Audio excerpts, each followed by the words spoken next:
way that it doesn't need too much rest. Why would you go on resting? You will be active, you will do I something. need to achieve that. Yes, for that I'll give you a simple practice. Start doing that. Within 6 weeks' time, you will definitely be sleeping lesser by the hour. Less and less, slowly. You don't have to just suddenly cut it. If you deprive yourself of sleep, you'll damage your system. What is the practice, Sadhguru? It's called Shambhavi Mahamudra. Simple 21-minute practice you do. Within 6 weeks, in your day, minimum 1.5 to 2 hours extra you will get. Good investment. Excellent investment. For 21 minutes you get 21 versus 2 hours? 2 hours. Yeah. And quality also will improve. That you must measure, how it's improved. Okay. I'll check on this. I'll definitely try it for sure, because I'm All very of us curious are to do. 7 days of the week, 18 hours a day, almost everybody here. Wow. You don't see anybody stressful people? Yeah, no. I can learn a thing or two for sure. It's been amazing spending the day here at the Isha Center. Thank you so much, Sadhguru, for indulging us, for taking every single one of my questions also so patiently. Thank you. We're here at the Isha Yoga Center in the company of Sadhguru. Namaskaram, Sadhguru. Always a pleasure to speak with you. I met you last at the Mahakumbh. Yep, wonderful in to have you here. Prayagraj. So from Prayagraj all the way to Coimbatore. Now we've of course got a very different show that we have planned, in the sense that we're going to be troubling you for over 2 hours and kind of digging through, trying to understand so many aspects. Let me see how deep you can dig. Let's see. At the end I'll take a score from you. But the idea of this, Sadhguru, had actually come during the India Today conclave, when you were there in When Delhi. you almost killed me. Oh my God. Tell us, how are you doing since then? I think you were telling me it's almost going to be a year.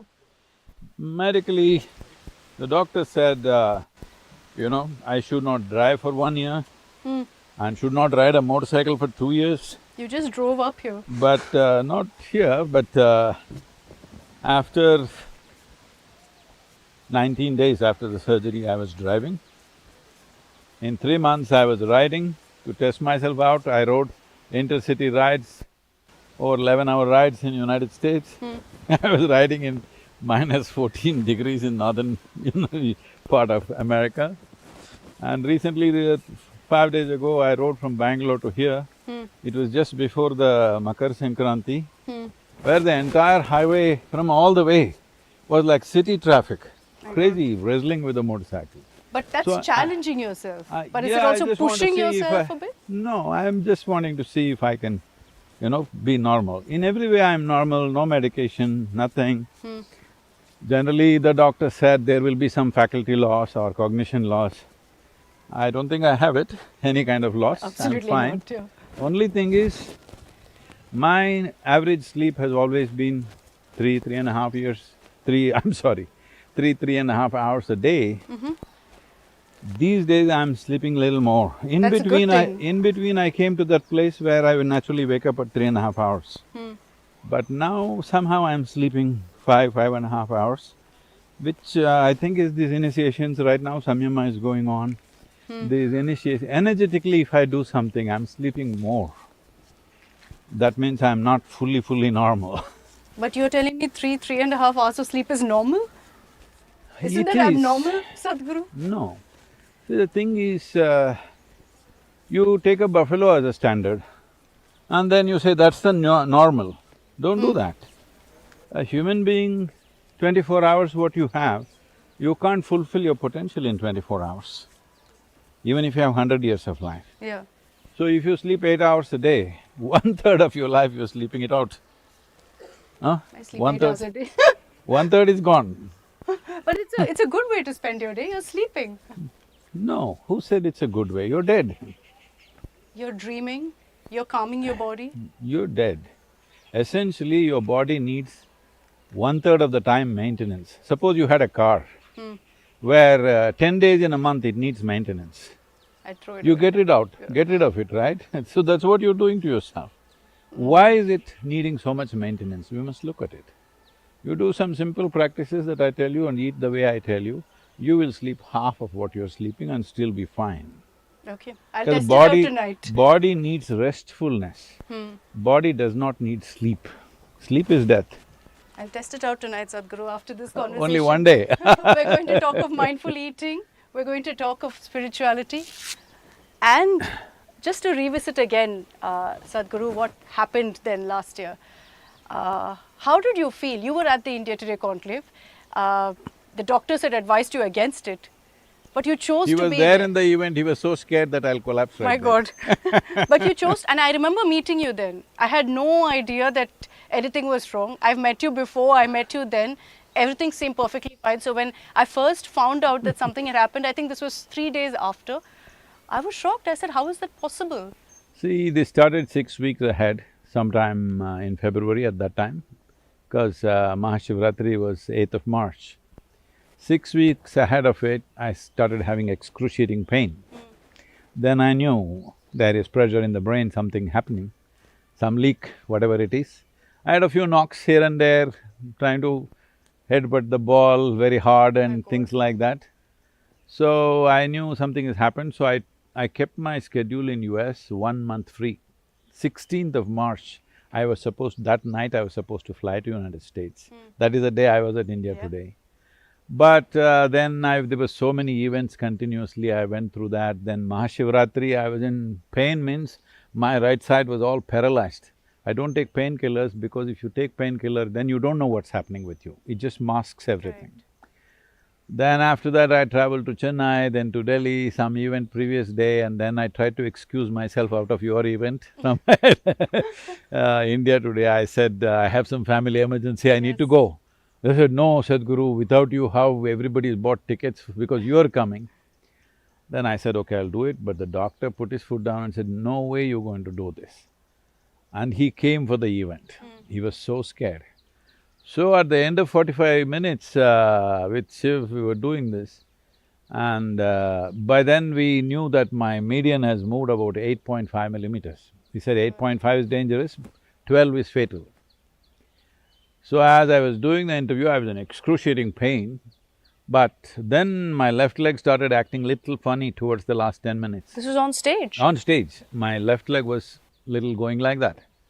Then I knew I've reached the limit. When the interview was not stopping, 45 minutes over, I see, so time is up, but he's still asking one more question, one more question. I know I'm on the edge. Then when I came out, I told the doctor, Doctor, I've crossed the limits, you do whatever you want. They took me straight, and the MRI showed I was 11.5 mm off the median. God. So this is 0.5 mm from what is called fatal. And that's what triggered this. Then You're I laughing went in. about it, Sadhguru. Huh? It's so serious, you're laughing about it. Do you not… I'm not serious about my you- life. You were not scared? You were not like, am I No. pushing it? What's going to be the repercussion of I this? know I'm pushing it. I'm okay. This side, that side, I'm the same, so… You have no fear of No, what could happen? I know What what'll if? happen. Yeah. All these people will cry for 3 days and then get back to work. Not at all. I really doubt that's going to happen. They better get back to work. I won't allow more than 3 days of crying. No, but very often, Sadhguru, and you know, when you were in hospital, there were videos of you, I mean, you had just got off surgery, you're cracking jokes. I must tell you, before I went to surgery, so they're just about to start my anesthesia. All these nurses who are just in their 20s, many of them from across the country, they all been following me. And of course, they wanted to meet me, but they never caught me. Here I am lying down on the table on their terms. So about 8 of them, I think only 2 were needed for the actual work. 8 of them looking down and smiling at me. We got Sadhguru at last kind of smile. Then I said, when I come out of anesthesia, don't smile like this, because then I'll think I'm on the other side. So, they were laughing. What I'm saying is, see, people are taking their life too seriously, as if you are the thing. Before you and me came, countless number of people have come and gone. But our lives surely matter. Matter, yes. That's why we conduct it well, that's why we don't sleep off 8 hours a day. If it matters, you must stay awake, right? Yeah, I Then? guess, yeah. So I've got 1% convinced, but 99% to go, What do you mean? about the sleep. No, what you're saying is, can I manage my body Yeah. without that much sleep? Question you're asking is, can my car run for 30 days without maintenance? Yeah. 3 days maintenance is okay. 10 days is a bit too much, isn't it? It's a good point, yes. But, you know, all the time that you were in hospital, there was all of this talk, and there were a lot of people who were on social media who said, Sadhguru never, you know, propagated going to hospitals, was against doctors.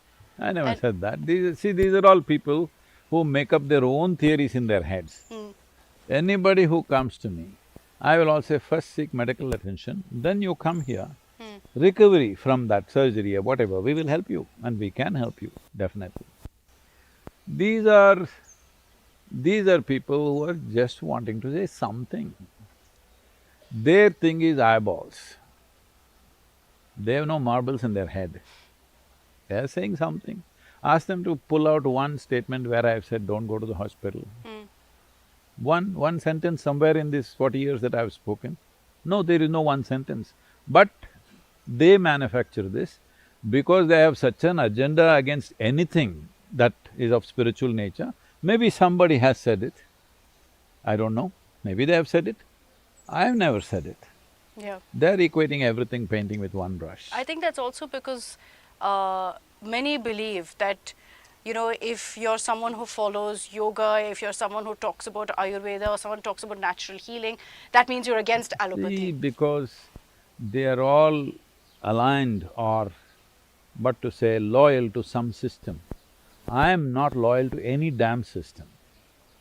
My loyalty is for humanity and well-being. If you can be well by jumping off a mountain, be well that way. If you can be well meditating, be well that way. If you can be well by medicating, be well that way. I don't care how. Yogaratova, bogaratova.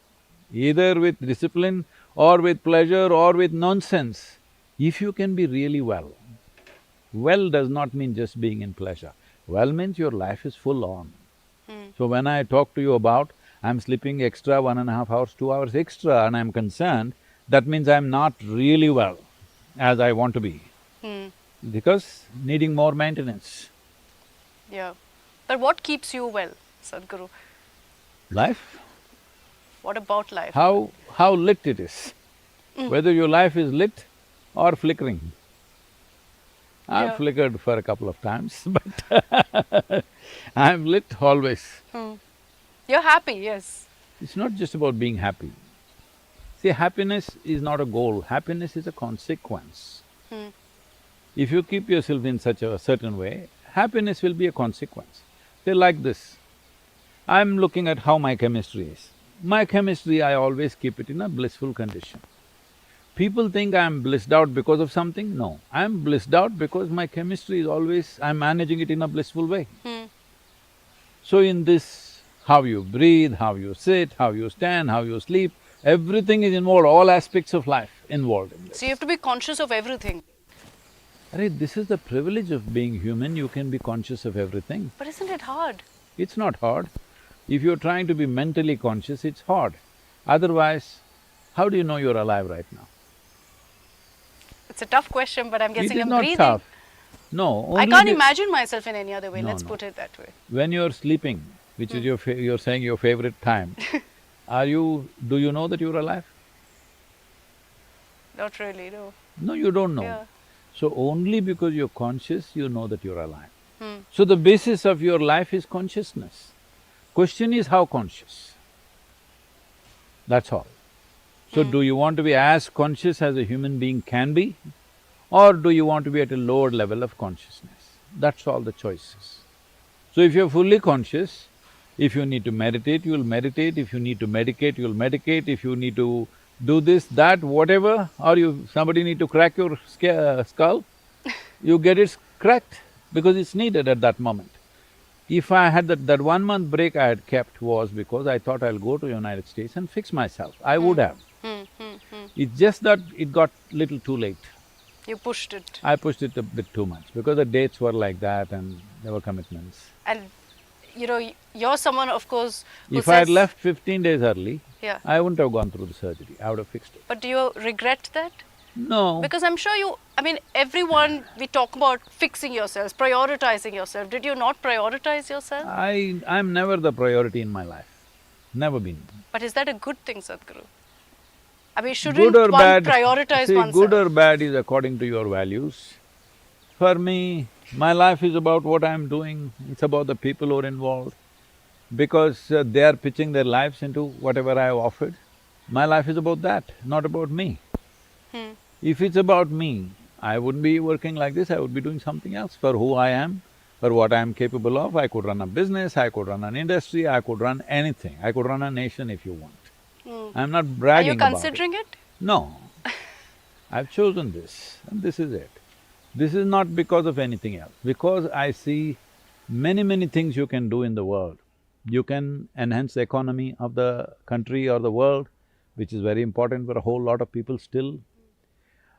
You could do political things and transform social realities, very important thing. I don't think it's not important, but transforming individual human beings is the most important thing right now, because as a generation of people, we've reached a point where we are more comfortable and have more conveniences than any generation ever had in the history of humanity. Please look back and see. Especially women, I'm telling you. Just 100 years ago, just see what was your status on the planet. Even if you were among very good, gentle, wonderful people, still just the biology of you just restricted you so much. It's only now because of technologies and various things that have happened, women can participate in the world like never before. So 50% of the population right there enhanced, all right? Another 50% also, if morning I want 2 buckets of water for my household, I have to go 1 mile to the stream, pick up these 2 buckets and come. Just ask how many young people here are capable of carrying 2 buckets of water 1 mile and come in the morning. They're not even fit anymore, all right? So, life has become so simple and easy in terms of survival. If you turn the tap, it'll come. If you flush the toilet, it'll go away. These are not small things. We've taken these things for granted. We've taken it for granted. Turn on the switch, light will come. Do you know how much you have to struggle to have light in your house wherever you go when there is no electricity? So, this level of convenience has never been. Now, the most important thing for this age is this, that individual human transformation. Life in the situation has changed, but life in our experience will not change, because comforts and conveniences are fine to bring external convenience. External situations will change, our experience will not change. We are the most comfortable generation ever, but nobody in the history of humanity has ever cribbed the way we are cribbing. This is because there's no individual transformation. So my work is about that, individual transformation. Without individual transformation, there shall never be universal transformation, because let's change the world. There is no world, there's just you and me. We make up the world. If you change, I change, world has changed. I change the world, it's just a word. I change the society, it's just a word, it's not a reality. The reality is there are individual human beings.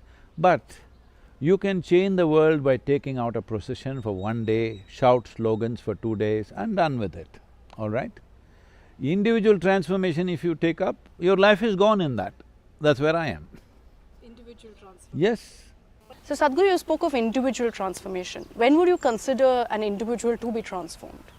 Am I transformed? Say right now you're sleeping 8 hours a day. Suppose you need 6 hours a day. It's not that you cut down your sleep, that's not the way. Your body needs less sleep. Some transformation has happened, isn't it? Energetically, there's some transformation. The kind of load you're carrying in your head, there's some transformation. Otherwise, suddenly sleep quota won't go down. But do you think it's mental or physical? I may go to the gym, No. I may be See, out all day shooting. See, these things are all… this is a keyhole vision of life. You think there is something called mental, something called physical. This is… today if you go to the doctor, there are, I think, sir, there are some 72 different types of doctors to examine your body. This this happened to me a few years ago. I had torn my ACL and cartilage in my knee. I was playing soccer and I just tore this. Then I'm packed up and lot of pain, but I'm sitting and doing an event in Atlanta. I couldn't fold my leg like this, so I was stretching my leg and speaking. Then after the thing is over, one guy raises his hands and says, "Sadhguru, I am a knee doctor, I would like to look at it." I said, "What, you mean an orthopedic?" He said, "No, I am a knee doctor." I said, "Which knee, right or left? First tell me." So I'm saying we are looking at this, see, expertise and specialization has some value, but only to a certain point. Now you want a full checkup. You need to go to 15 different doctors. By the time you get appointments, either you are well by yourself or you're dead. One of these things will happen, I'm saying. So there is a certain limit to these things. So you are thinking there is something called as mental, there is something called as physical, there is something called as emotional, energetic, no. So let me put it like this. For example, people are always talking about head and heart. This is a very popular thing in Delhi, I think.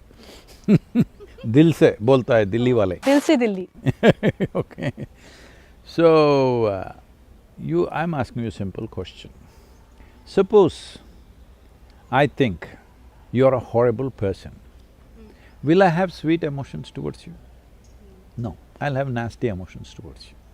And I think you're a wonderful person, will I have nasty emotions towards you? No. So the way you think is the way you feel. Then where is head and heart, I'm asking? These are all cliches that you develop.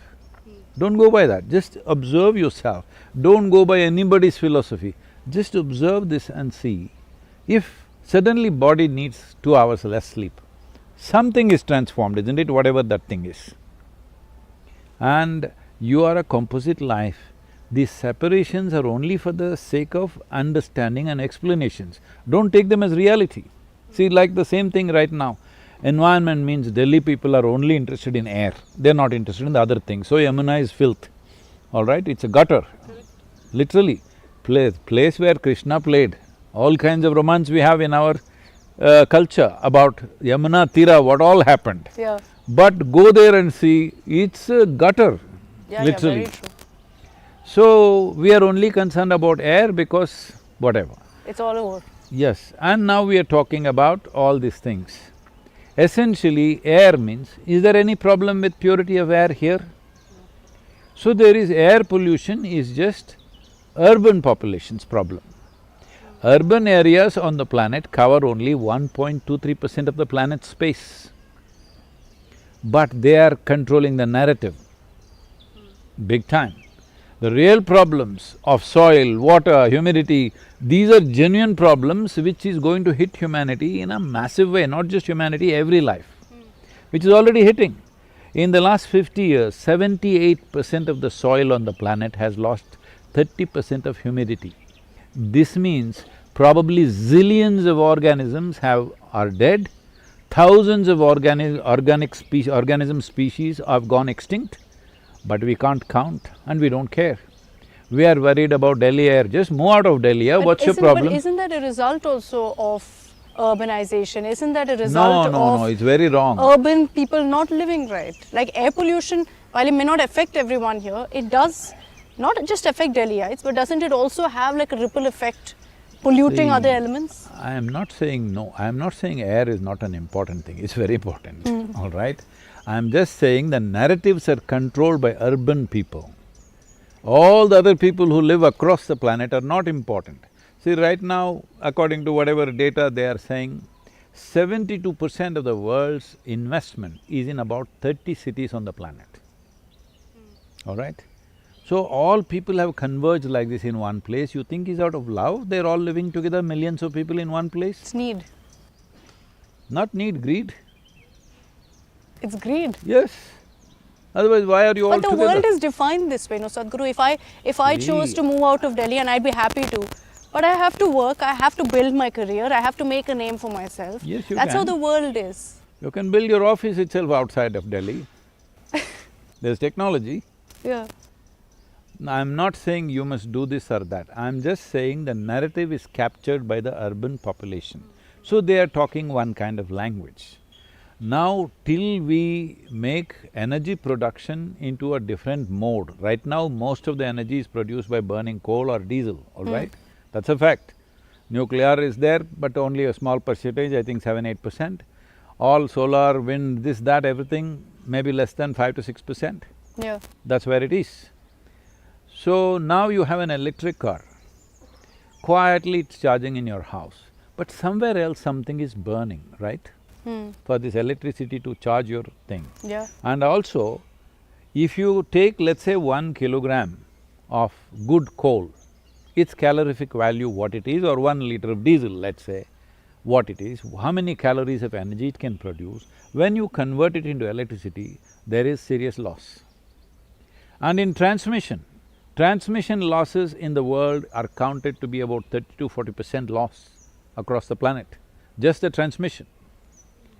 So actually when you charge your electric car, you are doing much more pollution than anywhere, but it's happening to somebody else, not in Delhi, so you don't care. So you're saying electric doesn't make a difference? No, electric will make a huge difference when more electricity is produced by solar or wind or whatever, not by burning fossil fuels. Right now it doesn't. But it makes a difference for the city, it's fantastic for the city, you must do it. As a responsible Delhi citizen, you must do it. Yeah. But do not believe it's ecologically helpful, it is not. Okay. This is heartbreaking to me, Sadhguru, I have an electric vehicle. No, it's good for Delhi city, I'm saying. You don't have to breathe So keep it in Delhi. Anyway, you can keep it, you can't drive to Coimbatore. Yeah, that's true. I'll have to keep charging it for days together. But do you see yourself also as a doctor, Sadhguru, for people? No. A different kind of doctor, not an MBBS. Let me tell you because this… you're asking me a question which is very sensitive for the family, but because both my mother and father are not there anymore, I can talk. My father being a physician, it is… in our generation, if you don't become a doctor, you're no good. Especially in a physician family, it's 100%. So I am the last of the 4 siblings and 3 disappointed them. So they thought I am the guy. It's destiny that I must become doctor. So they're working on me. I am decided that I'm not going to be a doctor.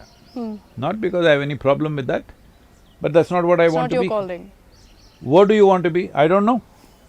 I'm just looking at life. I'm not deciding what I should do.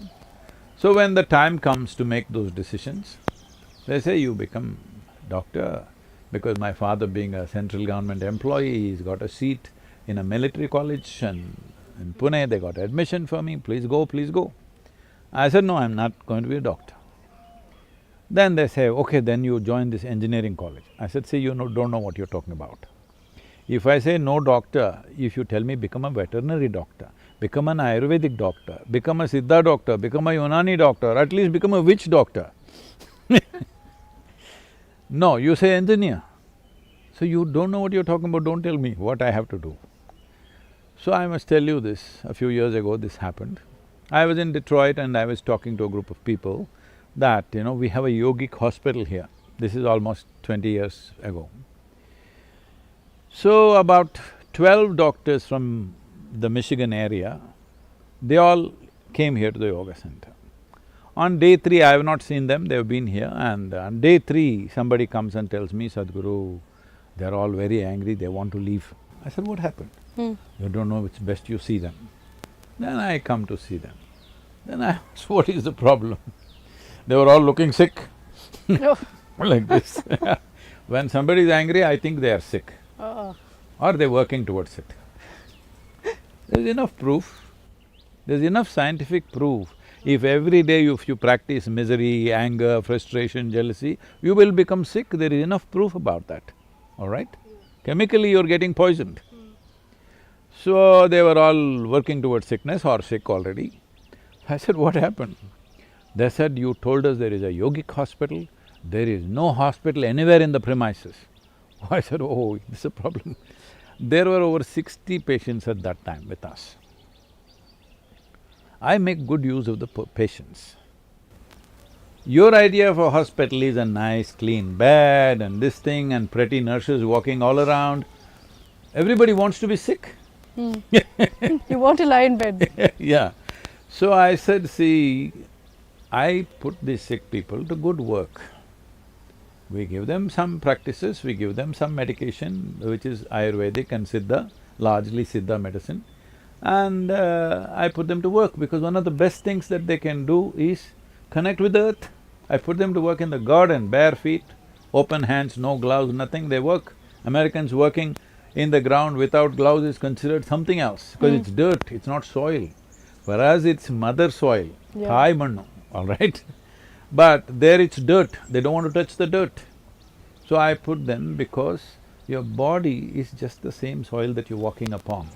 If you lose connection with that, you will become sick one way or the other. So I said, I can take you around and show you different patients with different ailments, chronic ailments, a variety of kinds, they're all here. Over 60 of them are there, and then I asked somebody to take them on a tour and meet all the patients, and that worked out. But I'm saying their idea of sickness and treatment is like that, because they want to make an industry out of it.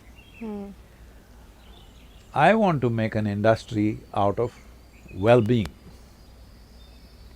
Like, let me say something very controversial, which of course I'll get the trolls, but it's fine. Because more trolls you get means it means that you're doing the right thing. Because vested interests are trolling you, that means you're doing well. So, this is like this. Somebody came here, like he was in his late 70s.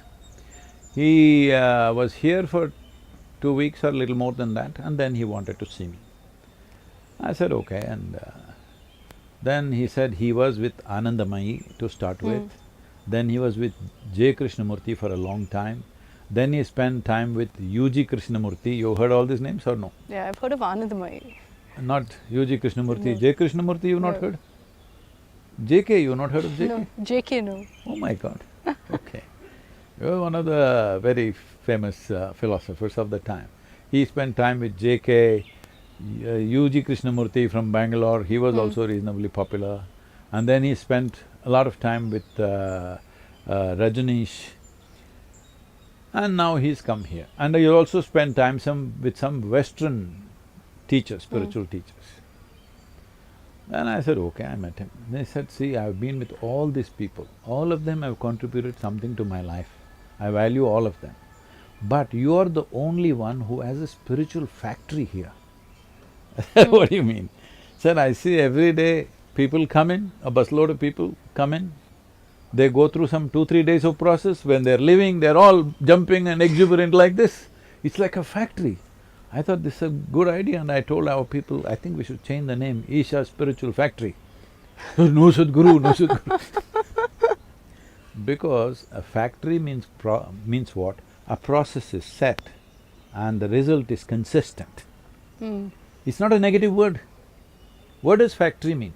That means the result is consistent. Yeah. You can do something handmade, one turns out great, another we don't know what, all right? Is this really standard? Consistent result. Yeah. This is what Isha is, consistent result, whoever comes, doesn't matter. Consistent result. You want health, we have consistent results. You want spiritual process, consistent result. Whatever you want, consistency, because the process is so well established. Establishing the process so well means I have to kill lots of people around me. When I say kill, I have to torture them, I mean. When you mean torture, you mean… Real torture. Okay. Because to straighten out people's mind, how to… see now, how to put the carpet. You know how much I've worked on this? On carpets? Yes, how to lay it down, otherwise people will lay it in different ways. How to lay the name tag, how to keep the footwear like this, from such innocuous things to all other aspects of the program, it's like that, military precision. Because we want the result to be consistent. To produce hundreds of enlightened beings who'll handle it in their own way is not practical. It would be fantastic if we can do that. But this is practical because the results are there for people. So you have an OCD then, Sadhguru, of perfection, of getting everything just right. If you don't get it right, it won't work. See, the simple thing is this, if you're doing something, whether you're doing it right or not, is visible only in the result, isn't it? No, I'm doing it right, but because stars were not right, it's not happening. Yesterday somebody is trying to explain to me, that guy won't like it, I'm speaking on the interview like this. He's saying, why is the paint like this? Why is it shining like this? This was supposed to be matte. This is Sadhguru, no, the sun is coming up. Oh, sun is coming in the wrong direction, I will change it tomorrow for you. So people have… see, you don't know, when you closely observe people, how much nonsense people have in their head. He thinks something wrong with the way the sun is coming up, that's why the paint is shining, all right? So like this people have, my life is not working because my husband is like this, my wife is like this, my teacher was like that, my father abused me when I was 4 years of age. No end. But you're saying that has no impact. No. Everyone talks of trauma, of past incidents all affecting their life even now. This is because you don't want to see you're a bloody fool who can't make it work. If you have lots of experiences, pleasant, unpleasant, horrific experiences you had in your life, you should be wiser than me, isn't it? No, you make a fool of yourself and you say, I had very profound experiences. You're saying use the experiences, right? See, experiences are just impressions and memories within you, isn't it? How you make use of it is always left to you. Will you use it for your well-being or will you use it to trouble yourself? If you're using your own memory bank and your intelligence to torture yourself, are you smart or are you stupid? Make up your mind on this. Doesn't matter what is yesterday's experience. How are you crafting your today? This is in your hands. Yeah. This is what being human means. See, out of this many spiritual teachings have come up. Don't think about yesterday, don't think about tomorrow, be in the moment. Now, yeah. I am asking you, please be somewhere else and show me for a moment. Can you be somewhere else? No. No. You can think about yesterday, you can think about tomorrow, you can think about 10 years ago, you can think about 10 years later. Essentially, you are misunderstanding your psychological process as a reality. Once you think your psychological process is a reality, you have crossed the line. You are mentally gone. But because 90% of the population is with you, you think it's normal. It's like this. This is not against any profession, please. See, if you build a castle in the air, I deeply appreciate it because you're using your imagination to build something which is not there, fantastic. But if you start thinking it's real, then you're neurotic. But one day you started living there, then you're psychotic. Then somebody else will collect rent for that castle, that's psychiatry. That's a great definition, but I like that you added a disclaimer right in the beginning. Disclaimer, I'm just a joke, okay? So Sadhguru, I'm making the most of this interview to get a tour of the beautiful center also. I see so many people all around, waving to you, showing namaskaram on the sides. But you know, when we've had this conversation, of course, the answer basically to my question is that you're a doctor and an engineer to me. For people, essentially. But on the issue of spirituality, Sadhguru, how would you define spirituality? Is it standalone from religion completely? So you must understand, in this civilization, there is no religion. Then what is Hinduism, Christianity, Islam? No, let's come to this. You're talking about things that we imported from outside. See, religion means, the moment you say, I'm religious, we will refer to you as a believer, correct? But the moment you say, I am spiritual, we refer to you as a seeker. What does seeking mean? To me, it would be perhaps to look within. Whichever way, whether you're seeking outside or inside, seeking essentially means You do not know, so you're seeking. Yeah. So you acknowledged your ignorance. Belief means whatever you do not know, you believe.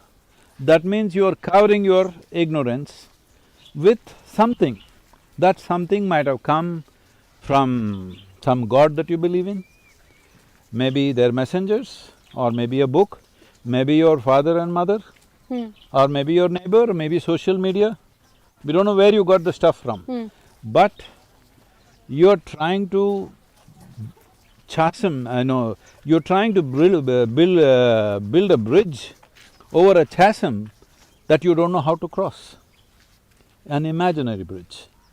Because for you to believe something, you can't believe something all by yourself. If you believe, you need to have another 100 people who believe the same thing, otherwise you'll feel like a fool, isn't it? Yeah. Yes or no? Yeah. You need people. This is why believers are always in a flock. Seekers are always alone, because seeking happens best when we are alone. It doesn't happen as a group. So seeking and spiritual process is an individual process of transformation. Belief and religious process is a mass application of something which may give some sociological and psychological benefits for sure, but it doesn't give you a solution, it gives you solace. Can you be both though? Now let's come to this. First of all, you make up your mind, you want solace or you want a solution to this life? Solution. If you want a Because solution… it brings you to that essentially, doesn't it? See, solace means, I will tell you, Akshita, everything is fine, don't worry, you will be fine, I'm with you. And you feel great. But you went there and the tiger came. Suddenly you forgot what I said. Yes or no? Yeah. So solace is like this, it helps you to sleep well, but when you're awake it doesn't work. Solution means it's a hard path. You want to look at everything, you want to know everything by yourself. This is what this culture is about. Krishna said something, we revere him as a great human being or a great lord or whatever you want to call him. But you have to find your own truth. We admire and appreciate many people, but their truth is not my truth because till I experience it, it's not true for me. I will tell you something which you may like, which you may agree with, but still it doesn't work for you till it is reality for you. We've been talking about the sleeping hours. Yeah. For almost 26, 27 years, I slept only 2.5 hours a day on an average. That means many nights I did not sleep at all. Next day I made up a little bit like this. Later, slowly, as I aged, it became not aged, more I became a bit lazy. So I started sleeping 3.5 hours. Now because after the surgery I'm sleeping 4.5 plus sometimes. Now I can tell you whatever, 2.5 hours sleep is good for you, it's enough. But if you sleep for 2.5 hours and get up, you'll be freaked. Yeah. So I can tell you whatever, till it becomes a reality in your experience, it's not true, isn't it? You may trust me and try to work towards it, but your trust doesn't translate into reality. Yeah. Only when it becomes true in your experience. So this is the nature of a seeker. He has to experience it because only your experience transforms you. My experience may inspire you, but it will not transform you. But religious process is not like that. Something happened somewhere and all of you believe it and everybody is supposed to be transformed. That is why it is a very… psychologically it gives you confidence, but it will never give you clarity. But confidence without clarity, as I said, I'll repeat this because most people don't get it, confidence without clarity in human life is the greatest disaster. People can do ugly things, terrible things to each other because they're confident without clarity. On, for you also, Sadhguru, everyone assumes that you're also someone who's a practitioner of Hinduism. Are you? See, you speak of Sanatan Dharma, See. you speak of the gods. No. Are you a Hindu, a practicing Hindu? See, this practicing Hindu word or this term has come from practicing Christian, practicing Muslim. There is no such thing. Tell me what is the practice to be a Hindu? To pray to the gods, I No. guess? You can meditate and be a Hindu? No? Why can't you meditate and be a Christian? See, now you're talking a different thing. Meditation till recently they denied and they said it's devil's work, all right? Now they're accepting it because all the scientific studies are showing this is very good, now they're saying meditation, leave that. Go to the core belief. Is there something that you can define as Hindu practice? I don't know, doing a puja. You can worship a cow, Yeah, be a Hindu. yeah, Worship a snake, be a Hindu. Worship Shiva and be a Hindu. yeah. Worship Vishnu and be a Hindu. Worship Hanuman and be a Hindu. Worship Devi and be a Hindu. Worship a bamboo and be a Hindu. So, which practice is Hindu, I'm asking? I want you to know there is no such practice. What you call as Hindu today, don't ever use the word Hinduism. This is a British coined word, not ours. Hindu means it's a geographical identity. From Himalayas to Indusagara, this land that stretches here is Hindu. Why this land got identified with a certain civilization is because the civilization thrived here. Why did it thrive here? Because people had no means to come by ships and attack us in those days, nor could they cross Himalayas and attack us. So this was a land which remained in peace and development and evolution of human beings for over 6,000 years, undisturbed development of human civilizations. This is why we built the cities like Mohenjo-daro, this is why so many things happened. There's still many unexcavated sites in the country which are 8,000–12,000 years old, very evolved cities, all right? Dwaraka, other things are going on right now. Many of these cities lie between India and Pakistan border, so if you dig means they can't dig, we can't dig, all right? That's the situation. So there is no Hinduism. Hindu, anybody who's born in this land is a Hindu. It's like if an elephant is born in Africa, you say an African elephant, isn't it? So you're saying it's not Indian, it's Hindu. Yes, you call it Hindustan till recently, right? Even now when you speak in Hindi, most of the time you're calling it Hindustan. Almost everybody. Yeah. At least in the neighboring countries, they're always referring to us as Hindustan, because everywhere it was known as Hindustan. Even today if you go to Lebanon and Syria, there are thousands of women whose names are Hind in that culture, because Hindustan was all over the place. So they called them Hind with great pride. The land of prosperity and wisdom was Hind. Even now you're standing up and saying Jai Hind, isn't it? Yeah.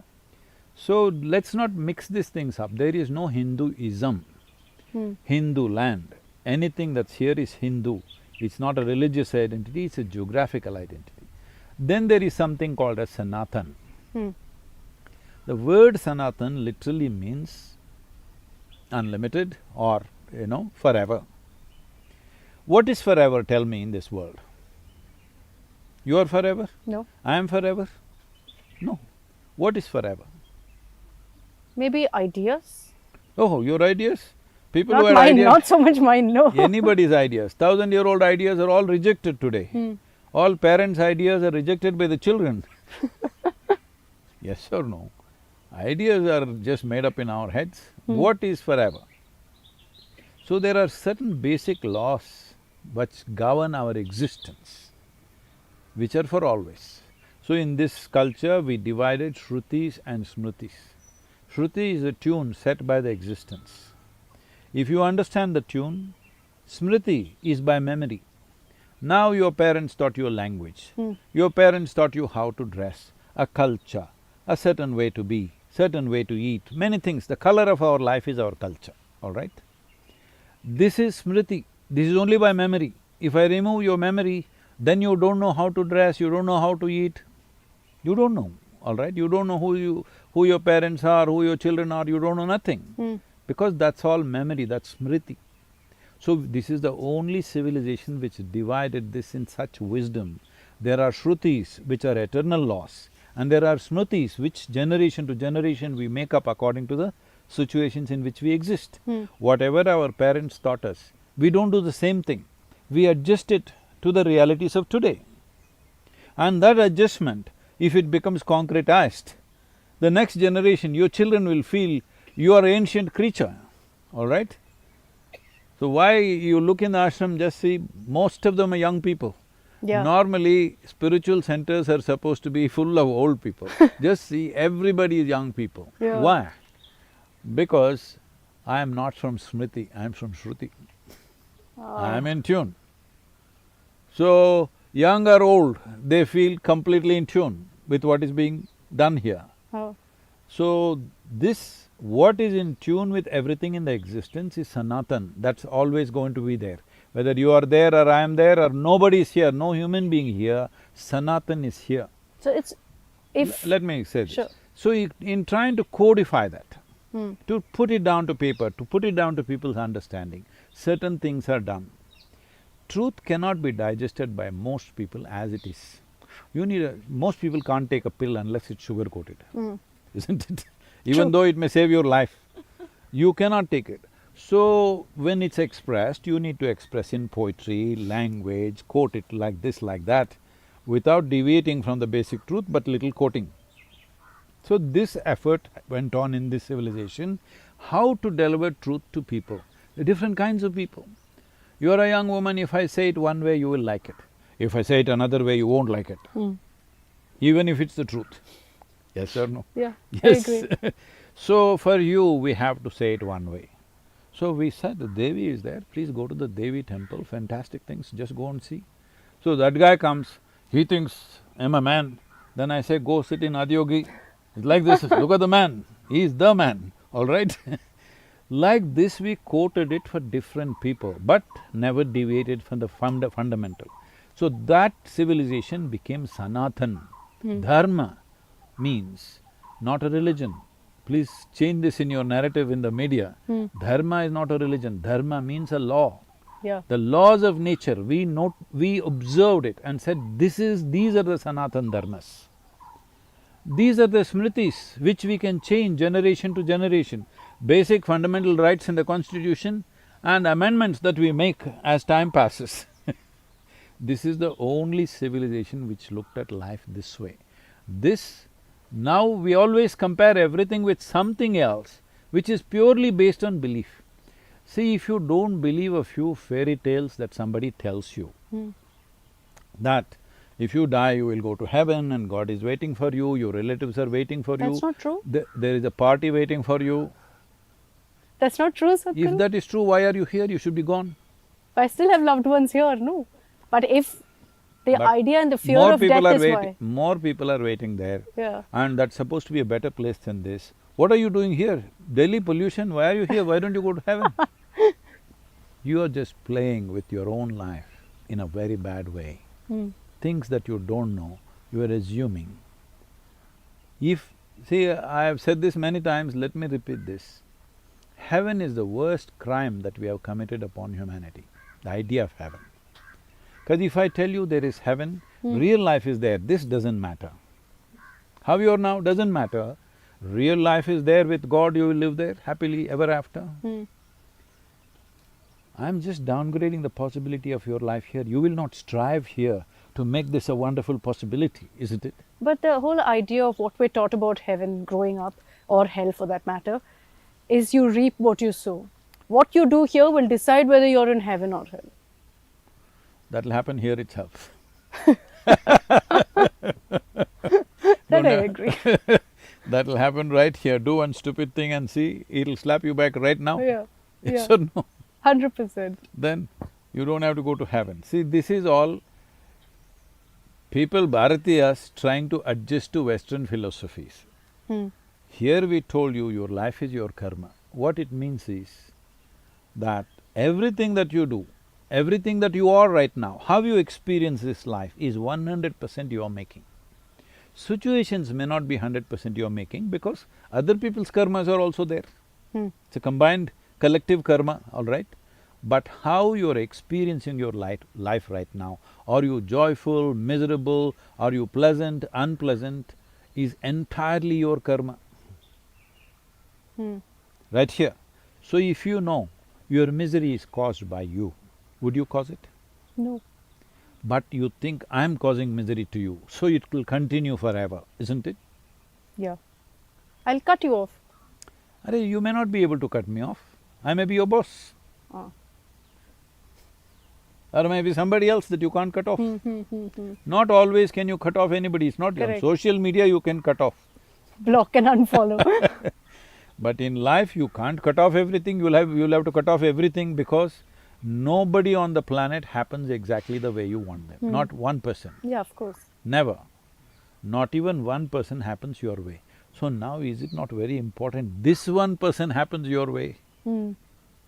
If this one has to happen your way, you must see your experiences, your well-being, your peace, your joy, your blissfulness, your ecstasy, your misery, your agony and your everything is caused by you, because human experience is caused from within. Are you a conscious response to the life that's happening around you? Are you compulsive reaction to what's happening around? The moment I tell you, the moment you grasp, this is my karma, you become a conscious response, isn't it? I will abuse you right now. How you respond to it is left to you. If you react to it, it'll make you miserable. If you… suppose I abuse you in a language that you don't understand. It won't matter. Yes, even now it doesn't matter, it's just the way you react, isn't it? A word is not causing harm. If I try to stab you, that's a different matter. But if I throw words at you, words don't hurt, it's the way you react which causes so much turmoil. So essentially when we said it's your karma, we took away reaction from your life and you're a conscious response to life, and that's all you can do with life. That is all. There is nothing more you can do with life. So I can control to that extent what I can It's do not in my control. life. Being conscious is not control. Tell me, if I abuse you, you don't suffer, is that freedom or control? Yeah, it's freedom. It's freedom. Yeah. You become free, not controlled. If every word that I say is going to cause pain to you and hurt to you and you're going to become miserable, this is control, I have control, isn't it? So you're essentially saying I should have the freedom to live by letting go. No, I'm saying the principles of Sanatan are towards freedom, because the whole civilization is only oriented towards liberation, Why not is it towards though heaven. connected to one religion? It's not one religion. Can a Muslim be someone who's practicing Sanatan Dharma? See, you are asking a political question, you're not asking a genuine question. You're asking a headline question, all right? No, I'm genuinely curious. Sadhguru. Are you still called headline today? No. No, we're called You're India today. So, yeah, this is a question from India then. So let's talk about India today, Yeah. all right? If it's India today, not headline today, let's look at this. When you say Sanatan, I already explained, it means we observed fundamental laws in nature. Yeah. And what rules our life? To be in tune with that, because if you're not in tune with any law, even physical laws, there is a law of gravity. If you're not in tune with it, you'll fall on your face. Yes or no? Of course. So, this whole thing is about being in tune with fundamental laws which govern our life. We'll just handle that one aspect because otherwise it'll get too complex. We said karma. They said God will either choose you to go to heaven or hell. Hell means you will burn, not only for 2 days or 3 days, you will burn forever. Yeah. That's a very cruel thing to do to anybody, no matter what they have done. Hello? You branded them, you burned their little finger. I'm not saying it's okay, but maybe for God it's okay. But He wants to burn you forever. So you're not even made of carbon, I'm saying. Forever if you're burning, that's very cruel for anybody to do, it doesn't matter who the hell they are, all right? So when we said your life is your karma, we are telling you your life is your making. Yeah. Because your life is not in the clothes that you wear, in the work that you do, among the people that you live. Your life is in the way you're experiencing it right now. Yes or no? Doesn't matter, you're in Timbuktu or in Delhi. You're joyful, you're joyful. Yeah. If you're joyful in Timbuktu, you'll say, my life is great. If you are miserable in Delhi, you will say, it's miserable. Yes or no? Yeah. So, your life or the quality of life, let's be clear about this. The quality of life is not determined by what you have, but how you experience it. So just because we have more things in 21st century, that doesn't mean we are bursting with joy. No, it's not true. You're looking for more. Don't go there. I'm saying the fundamental thing is, we may be more comfortable. When you are more comfortable, there is better opportunity for you to be joyful. But this doesn't mean you're joyful. It's more conducive. Yeah. Survival is taken care of. Food is there for us.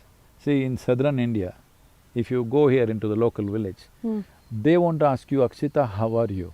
Saptingla. Saptingla. Correct. Have you eaten? Yeah. Because if you've eaten, what other problem do you have?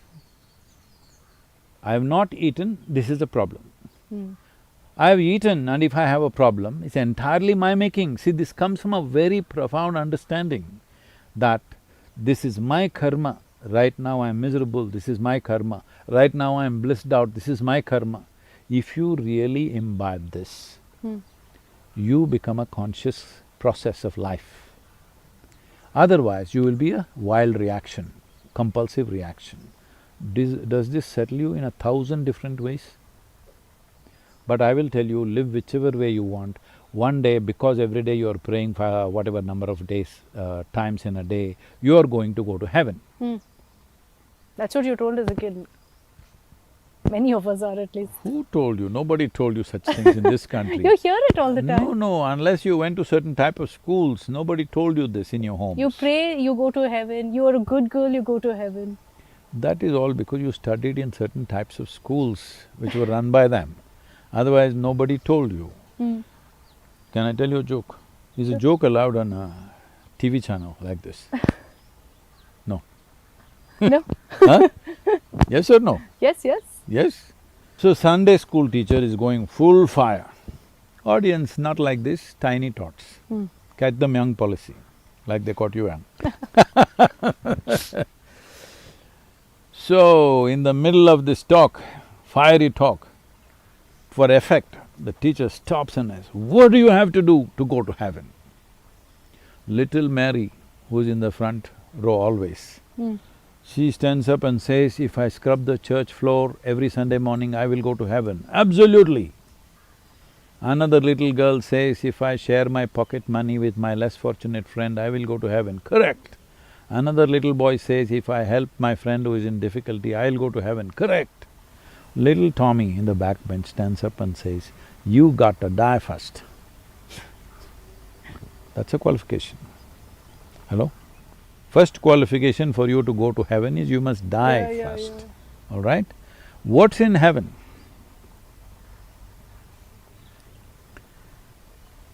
Hindu heaven, food is supposed to be very good. In another heaven, white-gowned ladies are floating around in the clouds. If you like that kind of ambience, you go there. In another heaven, you will encounter virgin problems, you like that, you go there. But whichever heaven you go, the nature of the laws here on the planet is such, you have to leave this body here and go. So you went to heaven, they gave you good food. What do you do without a body, huh? What do you do with good food, virgins and other nonsense when you don't have a body? Nobody asked this question. I'm telling you all your beliefs, whatever you believe in, if I ask 3 questions, they will all collapse. Doesn't matter from which scripture it has come, they cannot withstand 3 questions. That is why if you ask a questioner, the policy has always been kill the questioner. That's one way of handling the question. That is not the nature of Sanatan. You can ask 1,000 questions if you want. Just look at the people in the past, look at the plight of being divine entities in this country. Shiva opens his mouth, his wife freaks him with 1,000 questions. Krishna, after many years, chooses his closest disciple and tries to speak in the battlefield, that too. There he asks hundreds of questions. Our scriptures are full of questions, not commandments. Because this is a land of seeking. Now you are trying to make it into a land of belief in competition with somebody else. No, the world needs a land of seeking. The tomorrow's world is of a world of seeking. Sanatan is not of the past, it will be of the future. You don't have to call it by that name if you don't want it. You can call it whatever you want, but Sanatan is a fantastic name, it means the eternal laws. Sanatana Dharma means the eternal laws. The future generations will not buy your fairy tales. The future generations don't want to go to heaven. If you say, no, God is there, you must go there, they'll ask, is there free Wi-Fi or not? Hello? Yeah. Future generations want to know what works, what doesn't work. They don't want fairy tales. You've run the world like this for too long. The future of the world is Sanatan, not Hindu. Hindu is of this land. Sanatan is universal. Universality of existence is the future of this world. Do you agree or no? Of course. It is absolutely. Yeah. Your fairy tale, my fairy tale, it will not fly. It might have… as a child, it might have played with you a little bit, you might have liked going to heaven, but now you don't want to go to heaven, isn't it? Now I want to live, yeah. Yes. Might as well be in heaven while living. But then, okay, so then what happens once one dies, Now you're seeking, Sadhguru? now you're seeking, you Yeah. want to know. I'm asking you, is it true that you gathered this body over a period of time? Yeah, Is it also true the content of your mind also you picked up over a period of time? of course. But right now, what you think is me is just these two things, isn't it? Physiological process and psychological process. Do you know anything other than that? No.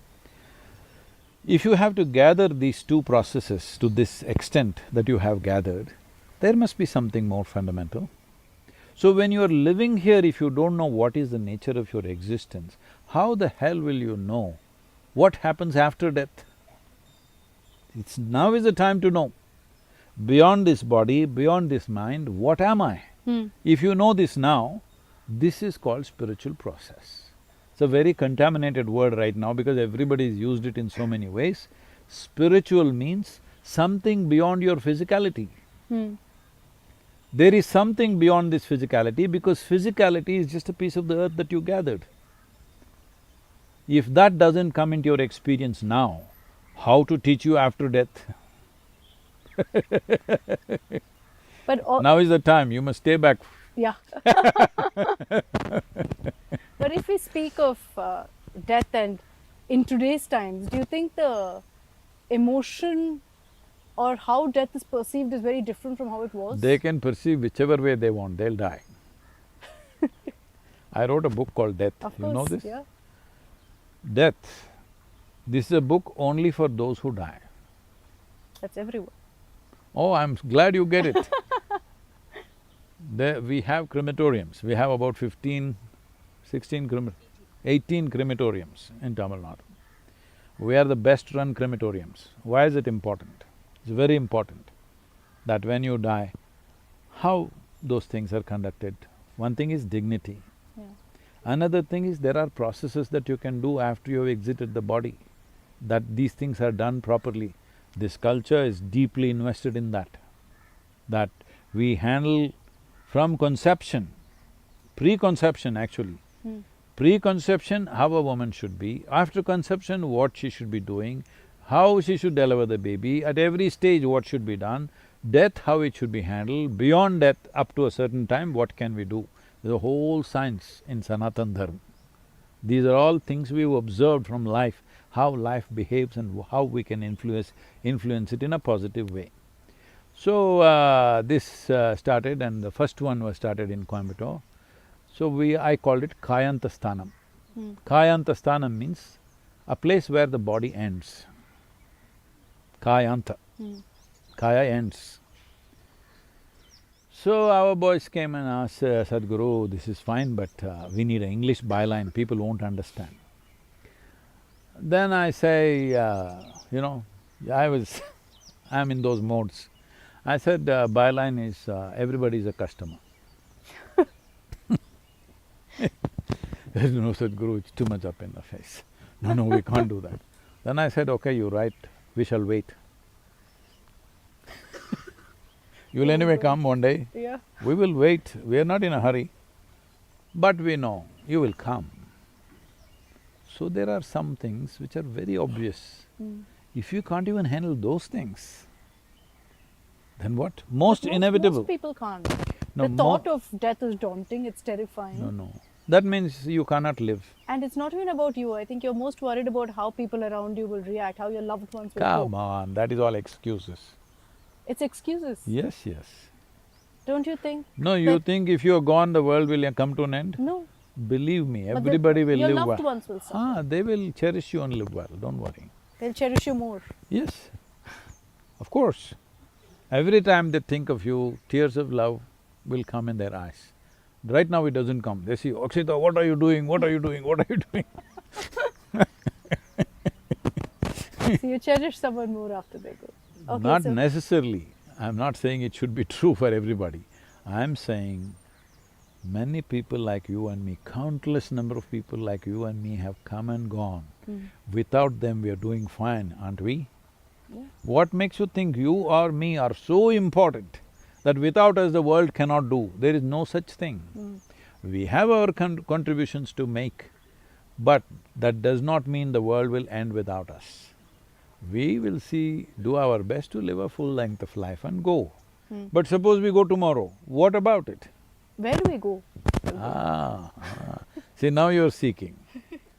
So you must get into your seeking mode. If you want to get into your seeking mode, the first step is that you drop, because you want to go to Matumane, I'll use this term, I don't mean this. If you want, you can silence it and put this thing on me. So you must stop your bull.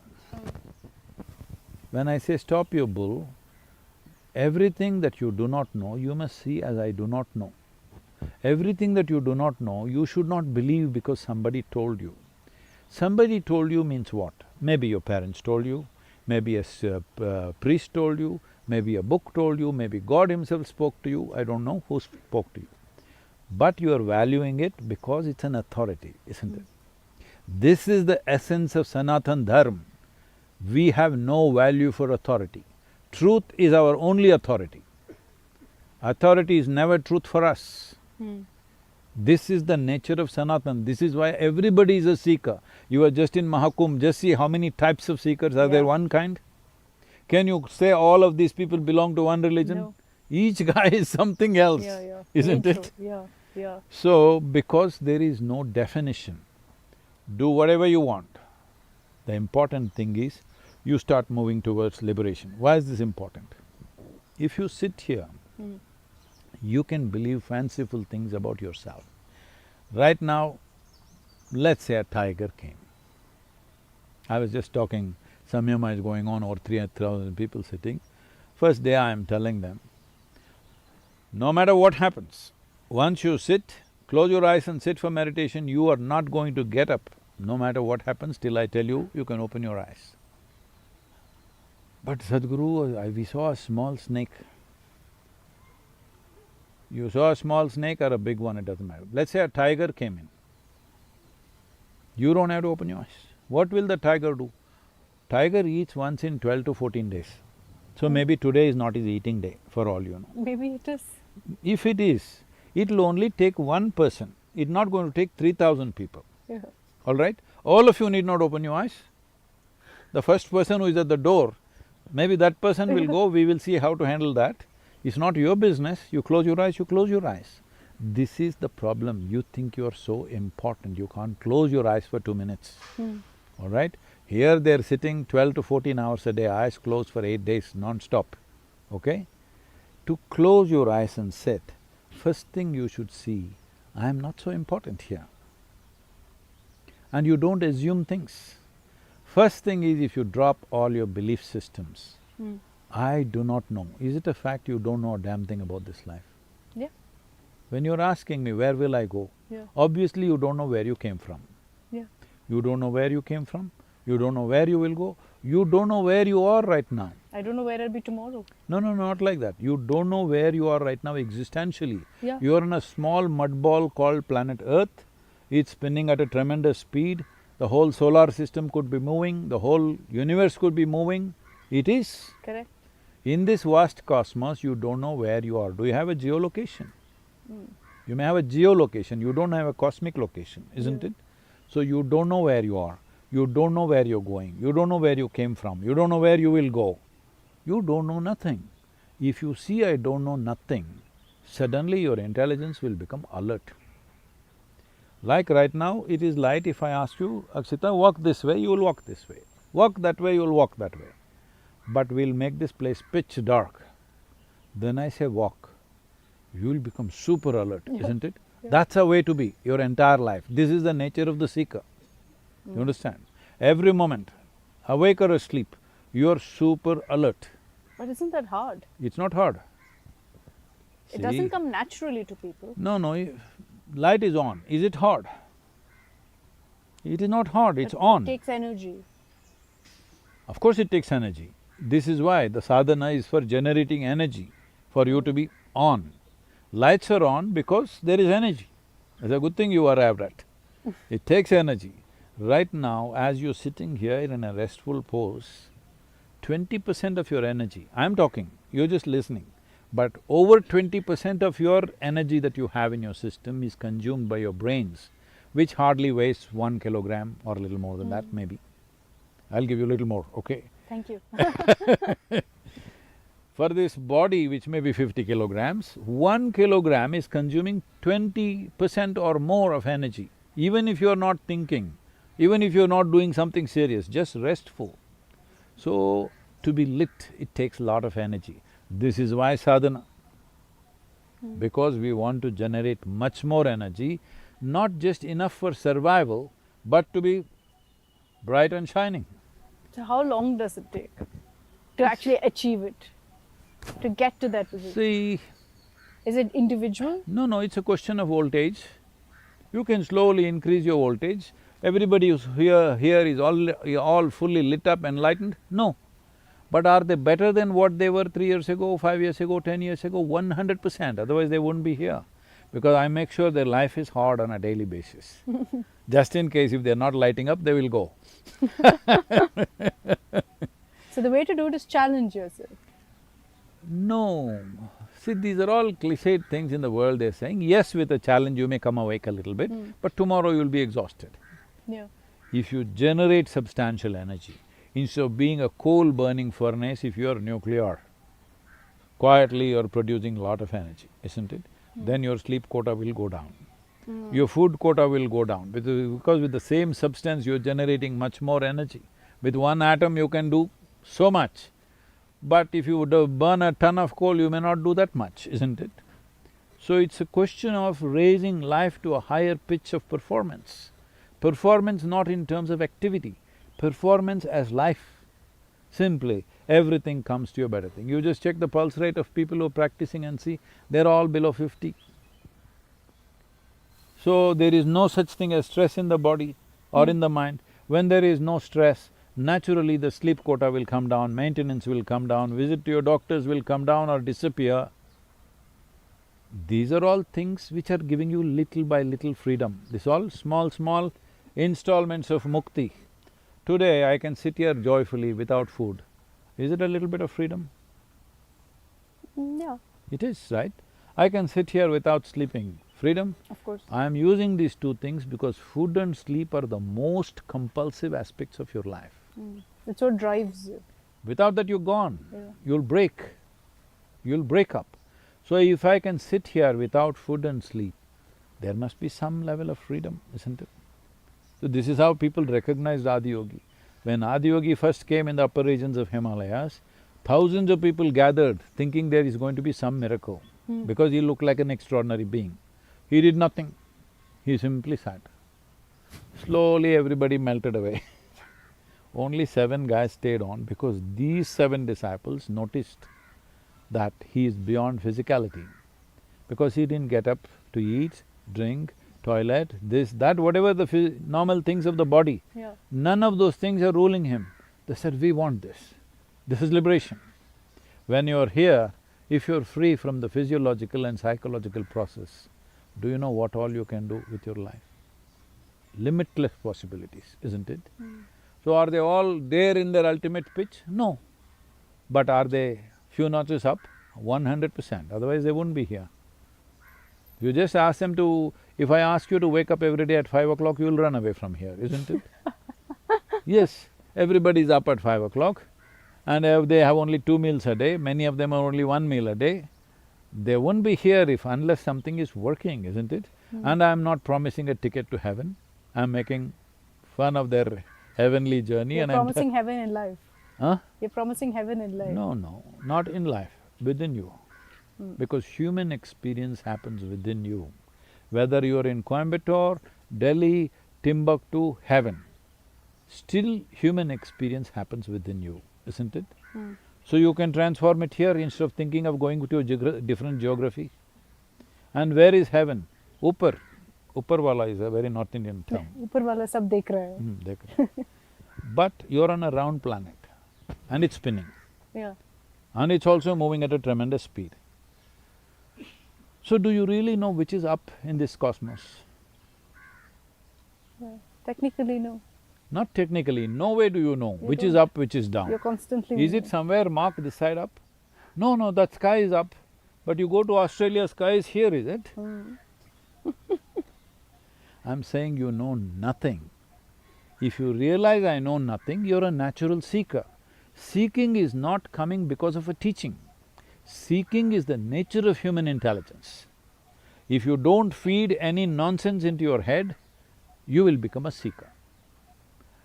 Otherwise, to avoid seeking, you can believe something and avoid seeking for the rest of your life, but when the moment of death comes, you will not know a damn thing. If you are so sure you will go to heaven, if I put a gun to your head, you must be joyful, oh my God, he's sending me to heaven. That's not true. Yeah. The only value that you have here is life. Everything else is made up in your head. Castles in the air. So the reason I'm asking you, Sadhguru, about what your school days were like is because I think it's changed considerably from when you were in school, from when even I was in school to now. Nothing has changed, things are better, they're easier, nobody's beating you, they used to knock off my knuckles all the time. Then it got better. But now how they become too easy on kids. So because it's easy, they're stressed, is it? They're still stressed. They have all sorts of mental issues. So that's got nothing to do with the school. What is it then? Is it social media? Is it… No. What is it? See, we want to blame something. This is what I was telling you. This is a civilization which tells you the way you are is your karma. If you don't understand your mental well-being and physical well-being and any kind of well-being that you know is your responsibility, then nobody can manage this for you. How you are, what kind of thoughts you generate, what kind of emotions you generate, is it not your responsibility? So you think because of social media, I think social media is fantastic. Never before in the history of humanity could human beings communicate like this. But does it also become a race then? See, that's up to you, isn't it? Isn't that up to you? No, How I much think of what you do? 100%, but I think for some it leads to a lot of See, I want you to emotional, understand, mental… if you give them food, people don't know when to stop. They go on eating. If you give them drink, they go on drinking. If you give them social media, they go on doing it. Give them whatever, they'll go on doing it to a point of destruction. So the problem is of compulsiveness. Compulsiveness cannot be cured by taking away social media, taking away food, taking away this, that. Compulsiveness can only be cured by consciousness. If there is darkness in this room, you can only cure it by turning on the light. You can't kick the darkness out. You never will. Right now, this is what the whole attempt is. We are trying to kick the darkness out, it'll never go. But can teenagers be conscious? Do you think at 16, 17, they understand what's happening around them? I doubt it. Do any of them even like take time out to meditate, to be with themselves? See, it's not necessary everybody should start meditation at the age of 12, 15. It's great if you can, because today it's available. When we were growing up, we didn't even know there's such a thing existed, all right? But isn't there so many ways you can fix yourself? How? If you see, is it difficult to understand that I am the one who is thinking like this and making a mess of myself? Because all of you, when I say all of you, the society is supporting, oh, this is because of the examination, this is because there is so much subject to study. What else you got to do when you're a student? I had many things to do. You just going to school and coming home, what else do you have? Yeah. But then if they… So you're saying, a lot of them recognize that that they have to work on themselves. But then it triggers a self-destruct mode also in some of them, where they, then go down the wrong path, get into depression, all of that comes in. Don't go into all that. The simple thing is this, it's a problem of compulsiveness. Can you cure compulsiveness with some tablet? No. Consciousness is the only way you can cure it. We have not invested in that. We want to trim it on the surface and get away. It won't work like that. Problems will take on various forms, but it'll not go away. You're compulsive about lollipop, then you're compulsive about drink, you're compulsive about food, you're compulsive about some other nonsense endlessly. It can't be cured like that by shifting. Have you… I was at Kumbh last week, you were there too, Sadhguru. I met a very interesting person there. He is now called IIT Baba. Oh, that was not me, that was not me. No, you of course you know Sadhguru. Have you heard of IIT Baba? Yeah, he was here for a few months with us. Okay. What do you think of his story? The fact that, he graduated from IIT and then left all that What is so behind. big about IIT? You could go to any damn place. It's challenging. I'm saying, if I wanted, I could have gone to any damn institution in the world. It's just that I didn't want to waste. You chose not to. I didn't want to waste my years going and sitting in a classroom. It's a waste. For me it was, not for everybody. For me, it was. So I didn't go. So I'm saying these things, these are all cliches. Somebody went to Harvard means, oh, he's Harvard. Everybody who goes to Harvard is not some this thing, huh? The thousands of people are there. When you look at the alumni, there are millions of alumni from Harvard. We have our center, Sadhguru Center for Conscious Planet is in Harvard. I've spoken there many times. What about it? And the people wear Harvard t-shirt and go, it's available in the airport. Yeah. Anybody can buy it. I'm saying an institution is created with a certain facility, certain, whatever. They are able to educate people at a certain level. If you say, I've gone to Isha, does it mean to say you're enlightened? No. Everybody will not do that, anybody will come and go. Yeah. We also have… you met the cows and bulls, they also are here. I'm saying, this is not the point. IIT, he went, he studied, didn't make any meaning to his life, so he chose something else. I don't see anything drastic about that. You don't think it was a result of just societal pressure, of him saying enough is enough? No, why? He went to… Why should society pressure you for you to come to your senses? Why should? Can't you come to your senses by yourself? But that's what happens now a lot. See, that is where Most our of them focus give is. in. You think no human being coming to their senses without somebody pressuring them? Millions are, but they are not news. People who break down are news. Today it's become the norm on the social media, among the influencers, everybody has a sob story. You know what happened? I collapsed. This happened. I got depressed. Then I came out. I was on medication. Then I came out. Everybody, just look at it internationally, not just in India. So telling a sob story has become an in thing. If you don't have one, please make it up. I don't have one. No matter who does what, I'm here, the way I am. So, why is it? So you think it's become fashionable almost? It's become fashionable to be sick. See, I want you to understand how human mind works. During the Victorian era, then they produced some great English poets and stuff, literature happened at that time. At that time, it was fashionable to have tuberculosis. It was called consumption. We lost a very good poet to that. We lost John Keats at the age of 24 or something because he refused to be treated. Because it was very intellectual to smoke and if you don't cough, you're not intellectual, all right? If you look robust, you're not intellectual. So we have these kind of skewed things in every generation. Don't become a victim of that. This nonsense will come and go. The reason I ask it is This is why you need Sanatan. What rules your life? What are the laws which govern the life process? You have to come to terms with it, that is Sanatan. Always. 10,000 years ago, if you came, the same rules for life. Now same rules. 1,000 years later, same rules. Socially, everything is changing. That we have to learn. The reason I mentioned IIT Baba is also because there's a huge conversation right now over what's happening in these coaching centers, like in Kota, and the number of student suicides being reported with, notes saying, I give up. I'm saying all these people, parents and also students now, young people also, they all wanting to go to IIT. What is their desire? You think they have great affinity for engineering? No. They want to make it in life, I think. Make it means money, right? Yeah, wealth. That's all. So they must suffer. Really? Yes, you're doing the wrong things for wrong reasons. Right? I've met so many people in IITs, I've spoken in many IITs and IIMs. Those who are there wanting to learn, they're not stressed. They're striving hard, but they're not stressed. That is fortunately still well over 50%. But those who are there for prestige reasons, those who are there because they think they will get something out of it, they're suffering and they must suffer.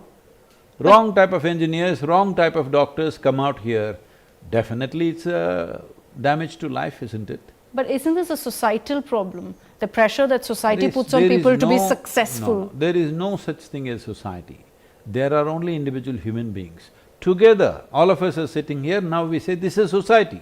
But still within us we are individual people, isn't it? So why are you blaming it on that? All these people made me like this. No. I am allowing them to make me like this, or I'm like this and I'm putting it on somebody else. So if you wanted to repair this, how do you repair it? Individually? The repair thing is, now we are in an educational institution. One important thing is, we are trying to put everybody through the same extruder. Everybody should come out as a square piece. This is damaging human genius. You're just seriously damaging human genius. Many things are happening to the country because of this. This has not been taken note of, I've put it across to the highest offices everywhere, education ministries, but still not much action. They made some changes last year, but that's not significant because without qualifying people, those changes will never become a reality. The delivery qualification is needed, right? So one important thing is, let's say in the rural area in India, they're all going to school and learning English little bit. We are also teaching them English. We are making them proficient in speaking English because this is a passport to go out. Very important. Yeah. Today in the world, English language is important. But they're reading poetry, rain, rain, go away. When their fathers are crying, there is no rain. All right? Because somebody's poem, leave that aspect. But the important thing is, now first 15 years, from the age of 5, 6 to another 15 years, they're spent in the classroom. Till recently, there was no detaining rules, you could not detain a student. Right up till 10th standard, they go straight on. Whatever, they don't know how to add 2 plus 2, but they're in 10th standard because you can't detain. This is a compassionate rule that they brought. This misplaced compassion is always the problem. This was brought because if a student fails, then the parents will say, go take care of the cattle, enough of your education. So they kept him in the school. But when you kept him in the school, you should have had that kind of commitment and capability and qualification where somebody would make sure his time there is fully made use of. Now, you did not go to the farm with your father, you did not learn carpentry if your father was a carpenter or blacksmithery or whatever crafts and trades that they had, nothing you learned.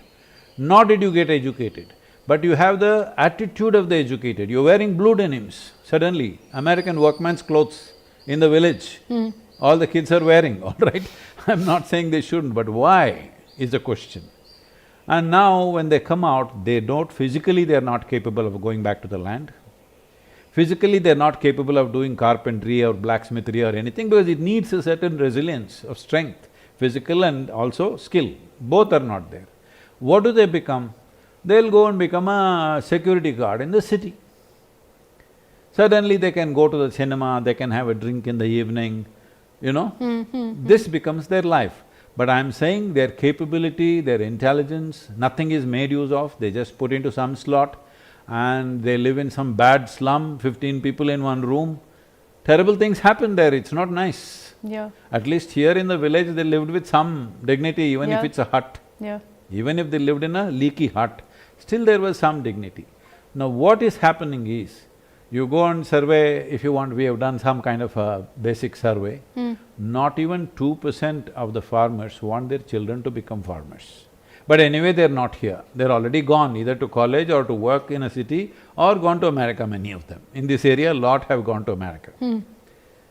So next generation, who will farm this? No. Nobody. All the farmers are playing the farming like it's the end game. They're just looking for real estate prices. When the price gets good, they will sell it and go buy an apartment in the city. Correct. There's tax benefit. If you sell your agriculture land and buy a house in the city, there is tax benefit, there's no wealth tax for you. So everybody sells their land, gets it there, and anyway a portion of it they'll get unaccounted, so they'll have cash at home, they'll live well for the next 20 years. After that what happens, who cares? So we are going like this. None of the crafts are being transmitted, nor do we have training centers. Everybody can't go to IIT, and it's useless to have that many engineers. You need craftsmen, you need various levels of skills. There is no that. Now private agencies are running, skill development, they made a big attempt. But are you disappointed by it, in the sense that you don't see enough conversation with skilling? And even today, right now, the political discourse is, let's give everything free. Let's not skill anyone to get a certain job. Now free business, you're going somewhere else, Delhi election you're going, let me I don't want to get into Delhi election. For skill development, you need a different atmosphere. I'm saying, in a rural school, why are we teaching things? Unless, see, there are only certain kinds of intellects which are fit for academic purposes. Now everybody's academic, minimum you have to do BA, BSc, BCom something. It needs a certain academic skill. Most of them don't have it, all they do is copy, or they pay somebody and pass. In many colleges, I'm very sorry even to mention this, there are many colleges where there is money to enter the college and already there is money to leave the college. There is… when you enter the college, you can buy first rank, do you know this? I've seen some, yeah. It's a racket. You don't call it a racket, it's business. See, because they all invested, all right? They have invested so much money. In everything there is money, because you went to the election and free, I'm saying this, because somebody was telling me, Jayaprakash Narayan, not the old one, the new one, Jansatta. I was having a conversation, Sadhguru, they are spending 150 crores in one constituency. I said, they're not spending, they're investing. They're investing. They know if they invest this much and if they get elected, they will make double of that or 5 times of that. They're investing, it's a business. So once they've invested, they start a whole ecosystem like that and everybody is going the same way. This is because you are unwilling to privatize things. I have repeatedly gone to the extent of speaking like this. I say, I will teach trash, I will teach absolute nonsense. I will charge a bomb 10 times more than any other school. Parents are happy, children are happy. What is the problem of the government? You think you love the children more than the parents? Hello? It's a very wrong idea. It's a very wrong idea for anybody to think we care for the children more than the parents. There's no such thing. Parents are willing to pay through their noses and they are happy with what's happening, and children are happy with what's happening. Who are you to tell me how I should teach, what I should teach? You said boards. Why am I going and hitting the boards? Why? See, this is why every year nearly or over $25 billion worth of education is going out of the country. You allow me to build an university. Without all these restrictions, I'll build something. I'll teach some nonsense. I'll charge a bomb. But students want to be there, parents want their children to be there. What's your problem? We'll produce something that you can't imagine. And these billions going outside will naturally, after some time, stop. And above all, the brain drain will stop. All the best brains are going away somewhere. Yeah. So if IIT Baba Goes to Canada, you're happy. If he comes to Mahakumbh, you have problem. What is this? I'm sure if he's there, if he has the inclination, he will do something engineering about the next Mahakumbh. That's a good way to think of it. But the problem is, I think with Gen Z, they're driven… What is Gen Z? They're the last generation, is it? No, next is Gen Alpha. No, Z means which is last. apparently the peak. Which is apparently, I don't think, I think my generation is the peak. But Gen Z… I thought after me it was all downhill. Oh, no, Sadhguru. We are right there on top. But with Gen Z, their focus seems to be very on material wealth, on whatever it takes to get rich. Look at the influencer culture. You know, get there in like a year, you stay on top, and then what? What next? What is your 5-year goal? What's your 10-year goal? They don't have one. Because they're rich now, they seem content. They're not content, they may be rich. But how do you know, they're driven by material wealth essentially. See, always people have been driven by material quests. It is just that in 21st century, now you can sit here, take out your phone and order something, boom, it'll come, there's quick commerce, Q-com will come, in 10 minutes they'll deliver something. So you think they are material. No, even earlier, just imagine, you want to buy something, you are in a small town, you had to travel to a big city, stay somewhere, go through all that, but still people were buying, isn't it, whatever they wanted? Then what, who was more material? Less material was available, that's all. And more hardship. More hardship to get That's what I'm material. saying, so it delayed. Now they're getting it quick, isn't it nice? They're not wasting their life. You don't think they're driven by it? That's what's defining their life? It is individual, I don't want to make a judgment on a whole generation. There are individuals who are driven just by shopping. There are individuals who shop when they need. I don't see anything wrong with that. And they don't care to go and walk in a mall, they get it home. Yeah. It's fine, I think it's efficient. The same goes for food. Food arrives, whatever food you want. Yeah. But then somebody does not know, if they have to cook, they would have cooked 1 item or 2 items. Now they order, everything is there, 10 items they ordered. So because 10 items have come, you have to eat more. Still it's not over, you have to stuff it in the refrigerator and eat it the whole week. This is unhealthy, this is individual, isn't it? We provide you a service, you want to misuse it. Whatever is given to you, you want to misuse it. Why? Compulsiveness. This is why spiritual process is so significant in everybody's life.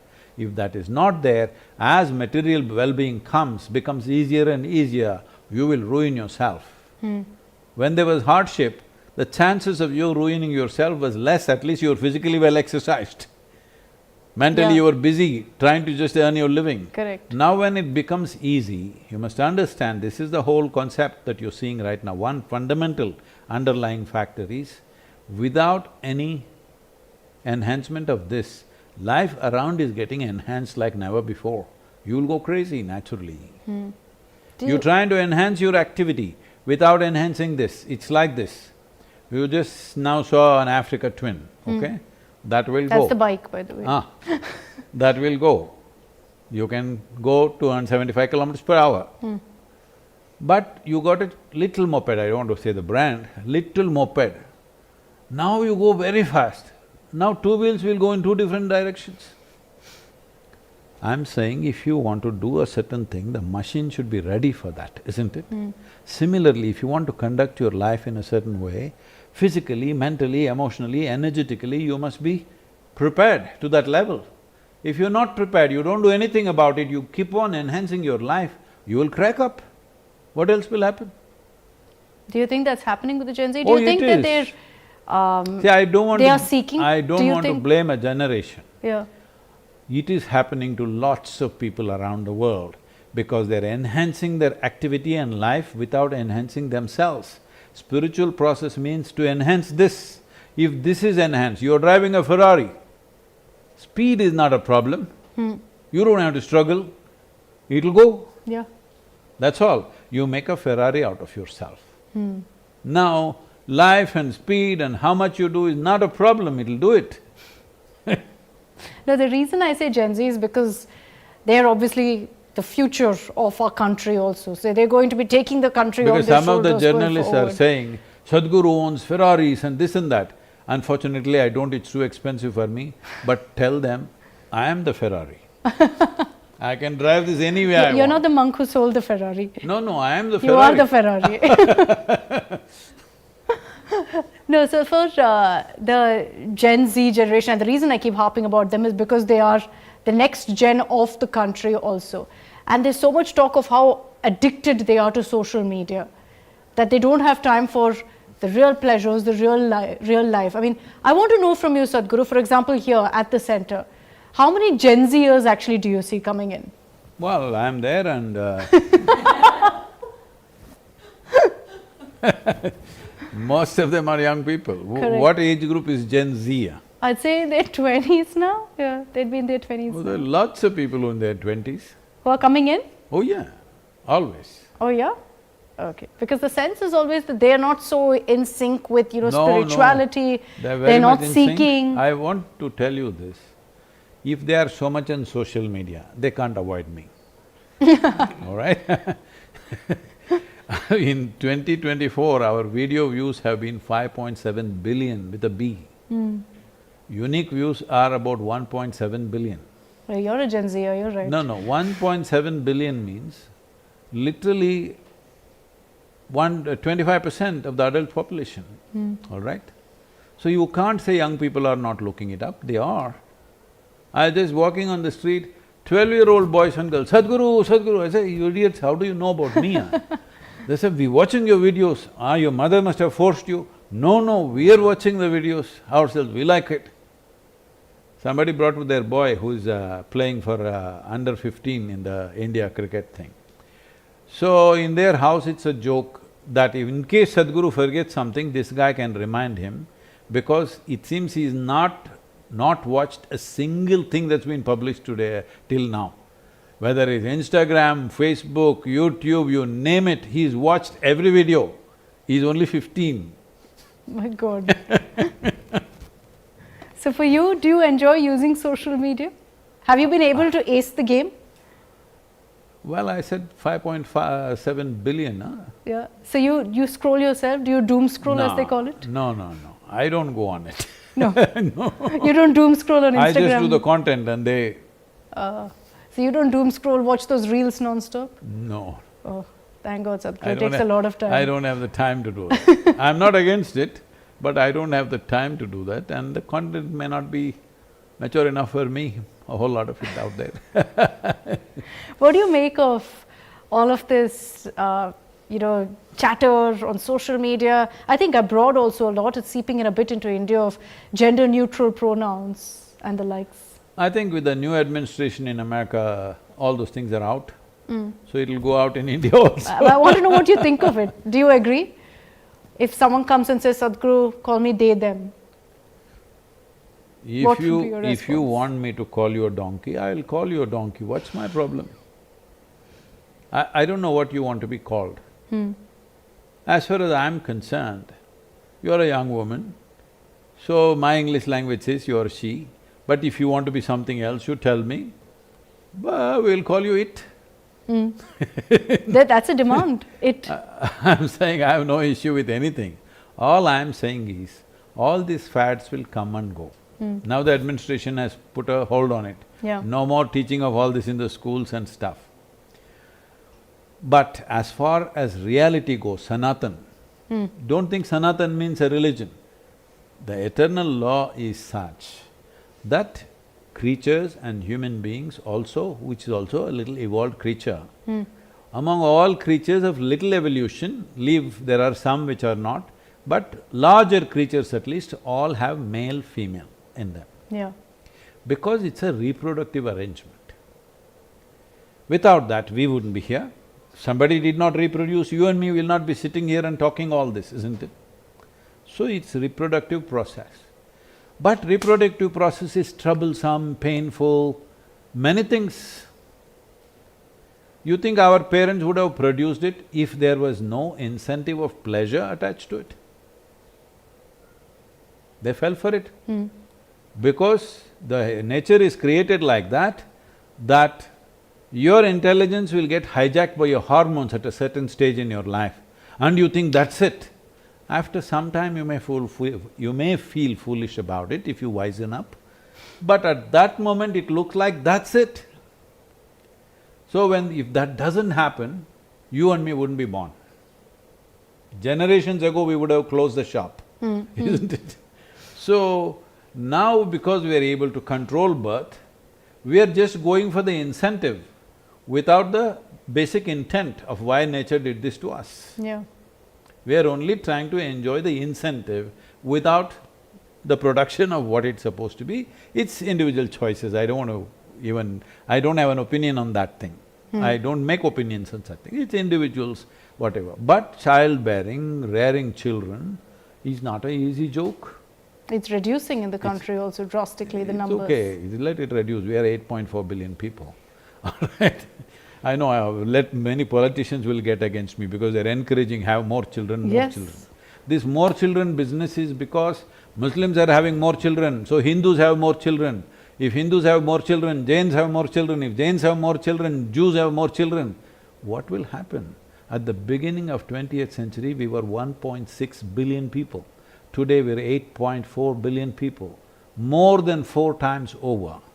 And in the world, all other species are dying out. 82% of the vertebrate population has gone down simply because our population has increased. Human footprint is such, all other creatures are perishing. We are not understanding they are all foundational life for us to be here. If they are not there, we will also collapse. Starting from the microbes to everything else, we will collapse. See, it's like this, to put it into scientific facts. If all the insects disappear tomorrow morning, this world will end, including you and me, in 4 years, 4 to 4.5 years' time, just insects. You think they're always pests, isn't it? Yeah. If all the worms disappear, have you called ever somebody a worm in your profession or at home? Oh, no. You never did, okay. I don't know if I've been called one though. That's possible. So, if worms disappear, within 1.5 to 2 years' time, all life on this planet will disappear. If all the microbes disappear, world will end instantly, because 60% of your body is microbes. But if you and me disappear, world will flourish. Yeah. So I'm saying we have misunderstood the priorities of how life is. We are 8.4 billion people. Some people say, no problem, we can produce food for 20 billion people. You can, but every other species will die. As a result of that. That means life will collapse. So, all this has happened not necessarily because we have reproduced rampantly, it's because we are extending life, we're living longer. Yeah. In 1947, the average life expectancy of an Indian was 28 years. Both of us shouldn't be alive by those standards, all right? But today, India's life expectancy has reached 73, which is fantastic. Yeah. We're living more full life. 28 means what? Most of us didn't start our lives 28. Yeah. For most people, not me, I started early. For most people, they're still getting out of the university, preparing for life. So 28 it ended. How many lives went waste without realizing the potential of who they are? Average life expectancy was 28. Now it's 73, good, it needs to go further up. So essentially what we have done is, we have postponed the death. But does that mean an aging population then? No, and not a young population? Don't think like an economist. It's a… do you want to live full life or to make sure everybody is young, you want to die soon? No, I'm okay with living long. I don't mind if there are more kids, that's not my problem. I live, that's fine. When I was in Davos, right now Davos is on. Yeah. A few years ago when I was regular there, one of our ministers was giving a morning speech, India breakfast. He went on bragging, we are the youngest nation in the world, we are youngest nation in the world. All those, international people, they're all looking, oh, you are the youngest, you are the youngest. If you said once, it was okay. You said twice, it was okay. 6 times, it was okay. You said 15 times. I had enough. I said, but what happened to the old population? What happened to the old people in the country? Said, no, we are the youngest population. I get it, sir, but what happened to the old people? In a country, if people are not getting old, that's not a great thing to brag about. Hello? Everybody lives to their full life, everybody lives to their old age, that's a good country to live in. Oh, you see what's happening in Japan? Go and live in Japan and see, it's definitely better to live there than here. I was going to say it though. Huh? Go and live in Japan for 15 days and come back, you will see it's definitely better to live there than in the local village here. You're simply talking out of your head without any sense. There should be old people in the society. That means everybody is living full lives, isn't it? But at the same time, if you postpone death, you have to postpone birth also, which has happened. Normally, a young woman in India, let's say in 60s was… average age was about 16, 17, she was getting her first pregnancy. Today it's moved to 21, I think. Yeah. It needs to move further up. Because you postpone death, we have to postpone birth. That's the only way you can manage this. At any time, 3 generations should be alive. Yourself, your parents and their parents are alive, it's fine. But today in many families, 5 generations are alive. That's not good. I know you can't tell that to those people, but generally in the planning of the nation's population, if 5 generations are alive at the same time, you feel like there are too many people. It may not be due to the birth rate, it's simply because it's happened too soon. That's the idea. We are saying till 18, nobody should get… the girls should not get married before 18, because we are trying to postpone the birth date. One thing is for the well-being of the girl. Yeah. But it's also important we postpone the birth of the children. She marries at 18, the first child will come 20, 21, reasonably okay. But if it comes at 25, 26, 30, it's better for the present population the way it is. But there are nations which are making laws, they can marry their girls at 9. Just 2 days ago, Iraqi parliament passed the law, at the age of 9, you can marry the girl, consummate the marriage. What is this? And there's no outrage. There is no outrage in the world. What happened to all the women's liberation nonsense? Why nobody is talking? The country should condemn this, isn't it? Not only people. Big nations must… Of course, lead Put by it down. example, yeah. But nothing is happening. At the age of 9, you can marry a girl. A 9-year-old girl is not a girl, it's a child. But you're marrying her off for whatever reasons. Do you think in that sense, in the world itself, there's a conversation about some countries, there's condemnation of some countries. See, that is because, see, when And it not comes of to others, like India. press freedom, do you know you are worse than Afghanistan, Yeah, Somalia? yeah. How's that for Which you? is ridiculous. But that's my point, that there's a narrative. No, that's what… And how do you combat See, that? Because you must. The Western nations always understood the power of narrative. Because of imperialism, they understood narrative is everything. They come to your country and make you feel inferior with their narrative. They're coming and taking everything out of you, but they make you feel inferior by creating a narrative. So, they understand the power of the narrative. I think slowly India is picking up on the narrative now, but still it has to really pick up. The narrative that we have consciously drawn is only a few years old and little bit. Otherwise, we always let other people draw the narrative about us. Yeah. They And said let it be. whatever and that became the reality. Yeah. They said whatever and that became the reality. Do you think the challenge is also that India's become very westernized in its ways? I don't think so. It's only… if you're only living in Delhi, you think so, No, don't probably. we? Do we respect our own cultures, our traditions enough? Or do you think we give in to Western traditions, even on social media? What's Western is cool. See, that is there. That impact is definitely there, I'm not saying it's not there. But compared to any other country which was ruled by foreign invaders or occupiers or whatever you call, 1000 years we've been occupied nation. In the last 200 years, properly occupied completely by one force.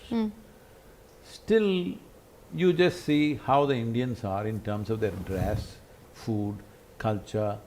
We made the English like our curry. We didn't go to bread and breakfast in the morning. Delhi families are doing this, bread and breakfast in the morning. This has become like a Lutyens Khan market reference, Delhi. I'm saying I've been in families where in the morning all they playing, their forks and knives. I say, I don't need all this butchery stuff, I'm not going to eat a steak. Why do I need all this fork and this thing? What is it? No, Sadhguru, bread and butter. All right, for butter I need one knife, but I'll catch the bread in my hands and eat, I don't need anything else. I'm saying the thing is, a certain class of people have taken to it, but the large population has not. We are very Bharatiya even today, 100%. Just look around and see. Only in the urban population, totally screwed up, their brains are in Greenwich Mean Time.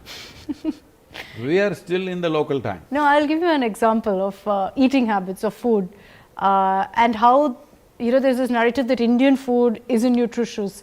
It doesn't pack enough protein. You're not getting protein from Indian food. Dal has nothing, you don't eat enough, so you need to eat, more Western cuisines. No, meat, you have to eat meat. You have to eat meat, you have to eat Western cuisines, salads, this, that. So, what do you make of that? That, eating habits. See, now one particular research, it's Harvard research, so it must be true. We also have a lot of Harvard research now because we have a center there. So Harvard research says 30% protein and 70% carb is the best way to eat your breakfast. They're talking about your idli and dosa and pongal, all three are like this, okay? In northern India, I think their diet has gotten ruined because they faced more invasions and more upheavals. Yeah. South, we were protected. True. They didn't come so deep inside, even when they came, they didn't have such a grasp over us. There, they just changed everything. And a whole lot of Turkish and Arabian food became North Indian food. So because of that, it's very easy for them to shift to Western food, not here. You give them what you want, they will like idli chutney, idli sambar. True. Murunkai pottuku saapukada. Kaaliluru dosa venavluda.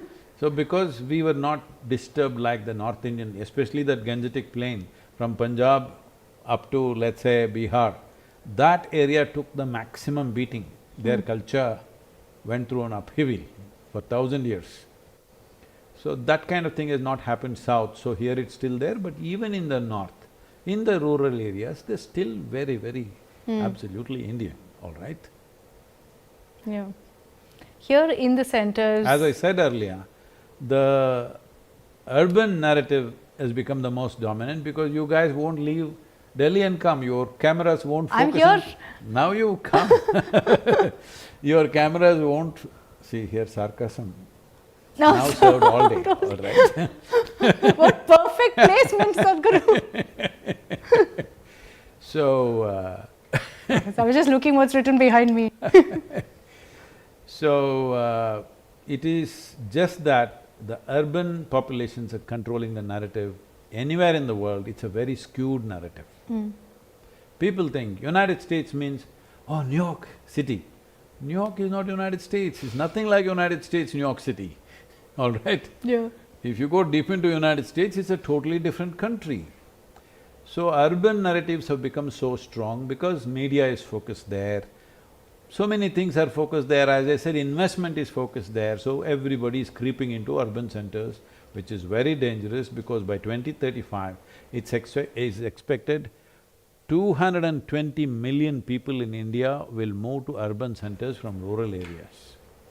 Just imagine which city is ready to take 220 million people. They'll expand, but they'll expand at the cost of these villages. It's the greatest disaster that you will see. Already you are seeing. See, the thing is, you've not really gone there, maybe you've gone there as a journalist, but most people have not gone there. Just go into the actual slums. Don't go to a nicely developed Dharavi thing. Go to the actual slum and see.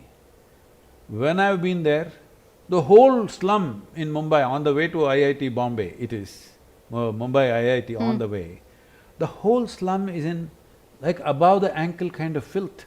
You can only walk in that. You understand? God. Every day, going into your house, coming out of your house, you're only walking in that filth. We are letting people live like that because so many are moving in, you can't build infrastructure for them. So what's the answer then? Rural development, what is it? Yes, you have to urbanize rural India. You have to empower them. This is the time to do it because today there is technology. You can set up your India Today office in, you know what? In Coimbatore.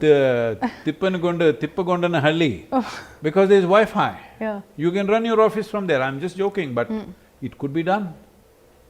All you need is a couple of journalists in Delhi. How much of parliament do you cover? Anyway, you don't go inside, you also watch the TV and report. Correct. Right? You can do it here only. I'm saying this urban mentality should go. We must urbanize rural India. See, right now the local village which is here, which maybe has one 25 to 30,000 population, if the first chance, if they get little money in their hands, they'll go to Coimbatore. Why? They wanted to watch a movie. They watch the movie and then they'll drink, money ran out, they'll borrow some loan from somewhere and come. Now the loan keeps ticking. To pay the loan, they have to go again. Like this, if you had a theatre, if you had a little bit of sporting thing here, if not in every village, at least within 20 kilometers, 25 kilometers, if you had a theatre which runs every movie 3 days or 4 days or whatever, you must run those kind of things, sports centers, and maybe some places where you can see sporting, events like cricket is happening, IPL is happening, somewhere it's displayed on a big screen where people will gather and watch. If you do these things, they will not go to the city. When the farmer who has to do his work wants to run to city in the 5 o'clock bus because he wants to watch the movie, then have a drink and come back, and he'll come at 1 AM in the morning. Next day morning, you think he'll get up early morning and go to the field? No, you just see they're not coming. Yeah. They're coming at 9, 10 o'clock. Otherwise, Tamil farmers are the most vigorous farmers. 4:30 in the morning, they are on the field with their animals. This is how it used to be. Now, no. Because we are setting a different culture, because so many things are not available in the village, we need to enhance that. And how do you make people also… There is this craze that you referred to earlier about going abroad. Study abroad, work abroad, that means you've made it in life. Nobody wants to go abroad. Everybody wants to live better. If the only way to live better is going away, they'll go away. But that's no longer the case, is it, Sadhguru? You get everything now here. See, that's for you. Because you're earning at a certain… your earning is at a certain bracket. But for others, just say let's say you're earning 25,000 rupees a month. Your rent, 8,000 rupees, with less than that you don't get nothing. You even have a two-wheeler, monthly expense is running to 5–10,000 rupees. If you have a child, school fees, you're on the edge. If you go and land up in some country, you will have a car, you'll have a decent house, you will have things, you'll have a garden. All these things will come naturally. Yeah. So, people are not wanting to go to some other country. People want better life. If it was available here, they would do it here. Why would they not do it? Right now I said this about education. People don't want to go to America or Australia and study. Definitely parents don't want them to go. But for the sake of quality education, they're risking their children's lives. Because once you go there, how many will come back without tasting drug or alcohol is a big question mark. 90% will touch something and come. Whether they get hooked onto it or not is a different matter, but untouched they won't come. And many other problems are there attached to that. But if there was real quality education here, why would they send them? But you're not allowing us to create that. You have government policies which are still socialistic. If you say anything, if you do anything which is little exclusive, immediately the whole bunch of people, oh, this is for the elite.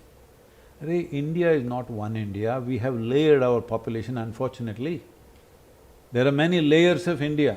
So here we have different types of schools. We have Isha Vidya, which is for the rural people.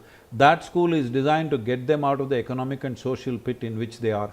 Isha Home School, see how it is run, it's very different. This is for the affluent and well-to-do. Like this we have different levels. We need different levels. I'm saying let the government do schools for the underprivileged, let them bring them up. Why are you asking private schools to do that? And you are fixing the salary of the teacher, okay? You are fixing the number of students a teacher can teach, and you are fixing the fees that we can charge. You know what? If you've ever been to school, any of these people who fix these things, just add up and see the fee and the salaries and the expenses don't match. Then what do? You have to do some corrupt practices, which they are doing rampantly everywhere. This is why we are not expanding, we just stalled everything. Because otherwise people… See, all my volunteers are here because they think they'll create something fantastic which they can't do in their life. Now if they come here, then I go and say, go and bribe this officer, do this, do that, they will think, what's happened to me? They came here with a very strong sense of integrity which I displayed right through my life. So now if you don't do all that golmaal, you can't run the school. And as I showed you, they're showing me in handcuffs. My God. No, because… you know why? Because we don't pay. We don't pay the… there are… I'm sorry, you're wearing yellow, so I'm not referring to you. There are some yellow journalists, okay, not dressed yellow. This is just coincidence, yeah. There are some yellow journalists who want money. Otherwise, every day they'll write one dirty article about me, all right? They don't spare anybody. My mother, my wife, my daughter, nobody they spare. They have written all kinds of things. And there are other activists who want money from us. There are, of course, there are certain government officials who want money from us. We don't pay anybody. So everybody decides to trouble us one way or the other, endlessly. When everybody is looking for one wrong step you will take, you know how hard it is to run on a daily basis with thousands of people working around here? Does it anger you though? No. That this is the system? They cannot decide how I am. They cannot decide. So how do you combat it on a daily basis then? Because I'm sure it consumes a whole lot of energy.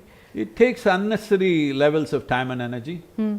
So many things that we could do are not being done because every day handling all these idiots on a daily basis without paying money. If we pay money, it'll all settle. It'll be smooth. Yes, it'll be smooth.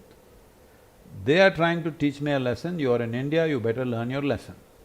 I'm trying to teach them a lesson, if India has to move forward, you have to be like me. You don't take money, you don't give money. So, who will learn?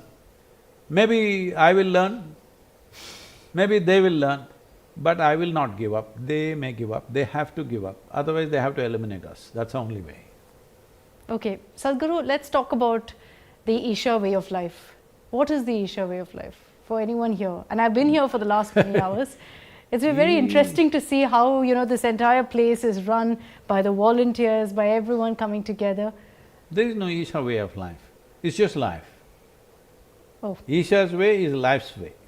I'll tell you an example of what's Isha way of life to me, which is that you have 2 meals in a day, not 3. If you were below 18 years of age, I would give you 3 meals. Even if you're below 21 years of age, I would give you 3 meals. More than that, once your vertical growth has stopped, 2 meals is more than enough for you. Otherwise, you will start growing horizontally. I take 3 meals, Sadhguru, thank you very much. I don't know what kind of meal you eat, we eat full meal properly. Okay, so 2 full meals. So I've crossed a certain age, I eat only 1 meal a day. Only 1 full meal a day. 1? Yes. And what time is that? Normally between 4 and 6 in the evening I eat. That's it? That's it. You don't get hungry? See, this is not by rule, this is by need, you understand? See, it's like this. You have a car, unfortunately you have an electric car, you won't understand. But that also we can say. See, let's say yesterday you drove 500 kilometers, so you filled the tank twice with petrol. Or you charged it 3 times. How much does your car run? Yeah, I think charge it once a week. Then you're not driving it, it's parked. Office and back. If you drive like me, in one day I've sometimes filled the tank 4 times. My God. I empty the tank 4 times. Because I will drive means I will drive non-stop 1000 miles I will drive in a day. So, Yesterday we drove 500 miles or kilometers and we filled the tank twice. Today it is parked. I drove it only to the school. So twice a day we must fill the tank. Stupid or no? Activity and fuel are measured, isn't it? According to our activity we eat. This is not my way, Isha way, this is life's way. This is how every creature eats, except the pigs, which eat continuously. All other creatures are very measured, they will eat according to their activity. So you're saying on a day when there's lots of activity, you eat more? Of course we'll eat a little more. And on the other days, it's 2 meals? For me? Generally. What's the prescribed for according to everybody Sadhguru? it is 2 meals. 2 meals. In the ashram it's 2 meals. But many of the brahmacharis and others slowly have shifted to 1 meal according to their age and activity, because lot of them are just sitting in the office and doing stuff. There are other construction teams, even if they eat 5 meals, they will digest, but they eat only 2 meals, but they eat more. Like that, and if they're out on the field, maybe in the afternoon they'll send some buttermilk or juice or something to them, because they're out on the field. Yeah. You know, this is something that's going to gain a lot of curiosity, because everyone's talking about mindful eating right now. Everyone's talking of Ozempic right now. See, whatever nonsense, all this doesn't need a fad, it just needs little awareness about what's happening with you. When your stomach is full, why do you eat? Compulsiveness, isn't it? It's habit also, No, it's not that. Habits are formed out of compulsiveness. If you have a habit, there is no good habit, bad habit. All habits are bad because essentially you're doing things mechanically without being conscious. Once you surrender your ability to do things consciously, you have surrendered your humanity. Because that's the high point of being human. In our lives, see, we are not doing anything different from what all the other creatures are doing. You are born, donkey is also born. I'm sorry, monkey. No, because you're looking little like this. I don't know, monkey is any better, Sadhguru. Because it's closer, I'm saying. Okay, sure. In evolution. So other creatures are also born like you. You grow up, they also grow up. You eat, they eat. You sleep, they sleep. You reproduce, they reproduce. You die, they die.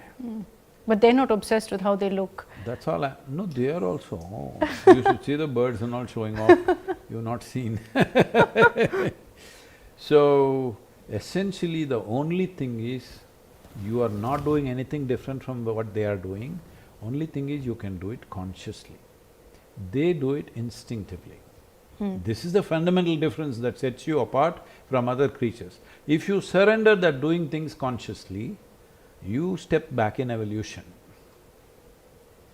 You know, just before we wrap this up, and I know I've taken a lot of your time today, Sadhguru, we started off the conversation with, you know, how you like to focus on individual growth, freedom and all of that. So I want to ask you, on all of the projects that you've worked on, whether it's Save Soil, Kaveri Calling, you've done also this mission of freeing Tamil Nadu temples. How do you pick these projects? What are passion projects for you? No passion for me. Is it environment driven? What is it? It is driven by what's most needed right now. What do you see right now is most needed? The most basic thing that's always needed in any given society is self-transformation. Because if human beings, individual human beings don't transform and rise, there is no way you can raise a society or a nation to any great height. If you create great human beings, you have a great nation. If you create lousy human beings, you have a lousy nation. It's not the other way around. Even in a lousy nation, there can be great human beings. But if you create enough great human beings, there will be a great nation, correct? Yeah. That's all the effort is always. In that, small things which have not been attended to by anybody, but which is falling apart, like soil, falling apart. Fortunately, in just 2 years, we changed the narrative on the planet. See, in the COP events, the main environmental events, there was no mention of soil in COP 26, which is 2022. Right now, soil is the main theme. We shifted the narrative from oil to soil, which is a massive change. Policies are changing in many nations. Some of them have just adopted the policy that we offered them as is. Some of them have taken it in parts. India also taking in parts, making lots of changes now. The budgets are going into soil aspects now for the first time. These are significant changes, but it'll take time for it to take effect, to actually see the results. And we have set up things like Kaveri calling, which is significantly changed the soil. You can't change the river condition without changing the soil condition. See, people think these are all separate things. Yeah. They're all the same thing, it's about life. So temples, because temple is a fulcrum of this Sanatan Dharma. Temple is not a place of prayer. It is a place which is created with there's a certain scientific process to it, you consecrate in a certain way for a certain purpose. Did you sit in Dhyana Linga? Yes. You go there without any instruction, you will become meditative. Just sit there. Don't take cameras and all. Simply sit there. Not knowing anything, you will become meditative. We told you sit there only for 15 minutes, but you will sit there for an hour and come. It'll just naturally happen.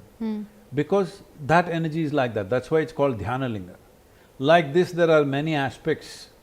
Do you go into the Devi temple? Yes. So you go there, I don't know how you went in, but many people come there not knowing anything, they just walk in, they burst into tears. Because the energy is like that there. The energy, yeah. So, this is a whole science of consecration. This is why so many varieties of deities. For different aspects of life, there are different deities. If your thing is about transformation and liberation, you go to Shiva temple. You're lacking love in your life, you go to Krishna temple. You lack peace in your life, you go to Rama temple. Like this they made because they were consecrated that way. And they created those personalities around that so that you can focus yourself that way. So this is a very scientific, development of a whole civilization as to how to enhance the human being. So if you give this up, if you destroy the temples, which is being done, because right now government clerks are doing puja. See, you can easily run a temple without a god. But you can't run a temple without a devotee. Devotee is the crux of a temple. But is it discrimination against devotees? That's the claim, that we need to control because there's discrimination. Arey, make a law, it cannot be discriminated. Hello? You make a law, no discrimination can happen, finish, no. You don't have to take it over. You've taken it over only for economic reasons. You think the funds are being misused? Use the properties. See, it is not even the British. When East India Company came, they took over the temples. It's a corporate. East India Company is a business house. They took the temples. Why do you think? Wealth, gold, diamonds. Even now you see Thiruvananthapuram temple, billions of dollars worth of gold. The Padmanabha Swami. Padmanabha Swami temple. You come from their part of you. So they were only interested in that. So you know how it came out of their hands? The British population, the Christian population protested, how can good Christians run pagan temples? So they gave it up. Can you believe this? And that same law you continue and you think you're doing service? No. You see temples are just slowly deteriorating because temple was not just never a place of worship and prayer. Nobody leads a prayer. Nobody told you must go and pray in the temple. This is all recent things. Otherwise, at least in South India, the instructions still remain. If you go to the temple, you must sit there for some time. Yeah. Because it's a certain energy's place, you can charge yourself with a certain type of energy, specific to that deity. It's been created like that, all the processes around that are for that. You stay there and imbibe this and enhance your life somehow. This is the whole idea. Discriminations came later, government can pass a law, nobody can be discriminated, anybody can go into the temple, finish, no. About only this community should do puja, there is no such thing. Start a college, Agama college. Start a Agama university where anybody can enroll, train, if they qualified, they can go and do puja. How long does it take? In 5 years' time, you can change the whole damn thing. For that, you take the temples and ruin it. In Tamil Nadu alone, over 500,000 acres of temple land is there. Is it in the hands of the temple? No. You know what is the income? There are 500,000 acres of land and some 1.2 crore square feet of built area for the temples. The income is 123 crores in a few years ago what they announced. The income can be made 100 times more, all right? So right now, all these lands are occupied by all kinds of people, usually people with political connections. Now if temples come into the community's hand, if they just pay the present market price, because they've built schools, colleges, homes, all kinds of things, we don't want to go and demolish that, you just pay the market price and keep it. The market price is paid, this will run into lakhs of crores. 11,999 temples in the year 2012, AIDMK government presents in the High Court that no lamp has been lit for 4.5 years in nearly 12,000 temples because they don't have money. You ask the local community, they light 100 lamps a day. Will they or not? Yeah. One lamp they're not able to light. This is killing of the whole civilization or not? Because this is a fulcrum. This is where art, music, culture, everything happened. This is not just about God. This is the only culture which is conscious that we make the gods. Everywhere else they've been made to believe God made them. This is a culture where we make the gods. Today you may be buying it, Ganapati festival comes. Normally everybody made their own Ganapati. I make my own Ganapati out of dough. You make it, worship him like he's everything. After 3 days you go and drown him, dissolve him in the water. Why? Because we know we made it, we used it for our well-being and dissolved it. Can you do this in any other culture? I don't think so. I don't think of any of… In Bastar, there is a whole big festival during Dasara. 1 year they would have worshipped that goddess. At the end of 1 year, just before Dasara, they immerse. dissolve that and make a new goddess. Nowhere else is this possible. This is very important that you know you made all these things. You wrote the books, you wrote the scriptures, you made the gods, you created the heavens, everything. If it's not suitable for today's life, air-condition the heaven a little bit. That's a great note to end this on, Sadhguru, for all the time that you've given us. Thank you very much. My takeaway is that I will not sleep 8 hours a day here. No, don't try to avoid sleep. Reduce I'll it. give you a simple practice. Slowly sleep will reduce because you're more energetic. You didn't go to the gas station, not because you don't want to go, because you still have gas. So I have to reduce the number of meals I take, reduce the number of hours I sleep. No, you don't think on those terms. That's a negative way of thinking. If you eat in such a way that one meal that you eat powers you for the full day, why would you go on eating? If you keep your body in such a way that it doesn't need too much rest, why would you go on resting? You'll be active, you'll do something. I need to achieve that. Yes, for that I'll give you a simple practice. Start doing that. Within 6 weeks' time, you will definitely be sleeping lesser by the hour. Less and less, slowly. You don't have to just suddenly cut it. If you deprive yourself of sleep, you'll damage your system. What is the practice, Sadhguru? It's called Shambhavi Mahamudra. Simple 21-minute practice you do. Within 6 weeks, in your day, minimum 1.5 to 2 hours extra you will get. Good investment. Excellent investment. For 21 minutes you get 21 versus 2 hours? 2 hours. Yeah. And quality also will improve. That you must measure, how it's improved. Okay. I'll check on this. I'll definitely try it for sure, because I'm very curious to do. 7 days of the week, 18 hours a day, almost everybody here. Wow. You don't see anybody stressful people? Yeah, no. I can learn a thing or two for sure. It's been amazing spending the day here at the Isha Center. Thank you so much, Sadhguru, for indulging us, for taking every single one of my questions also so patiently. Thank you. We're here at the Isha Yoga Center in the company of Sadhguru. Namaskaram, Sadhguru. Always a pleasure to speak with you. I met you last at the Mahakumbh. Yep, wonderful in to have you Prayagraj. So from Prayagraj all the way to Coimbatore. Now we've of course got a very different show that we have planned, in the sense that we're going to be troubling you for over 2 hours and kind of digging through, trying to understand so Let many me see aspects how of deep you life. can dig. Let's see. At the end, I'll take a score from you.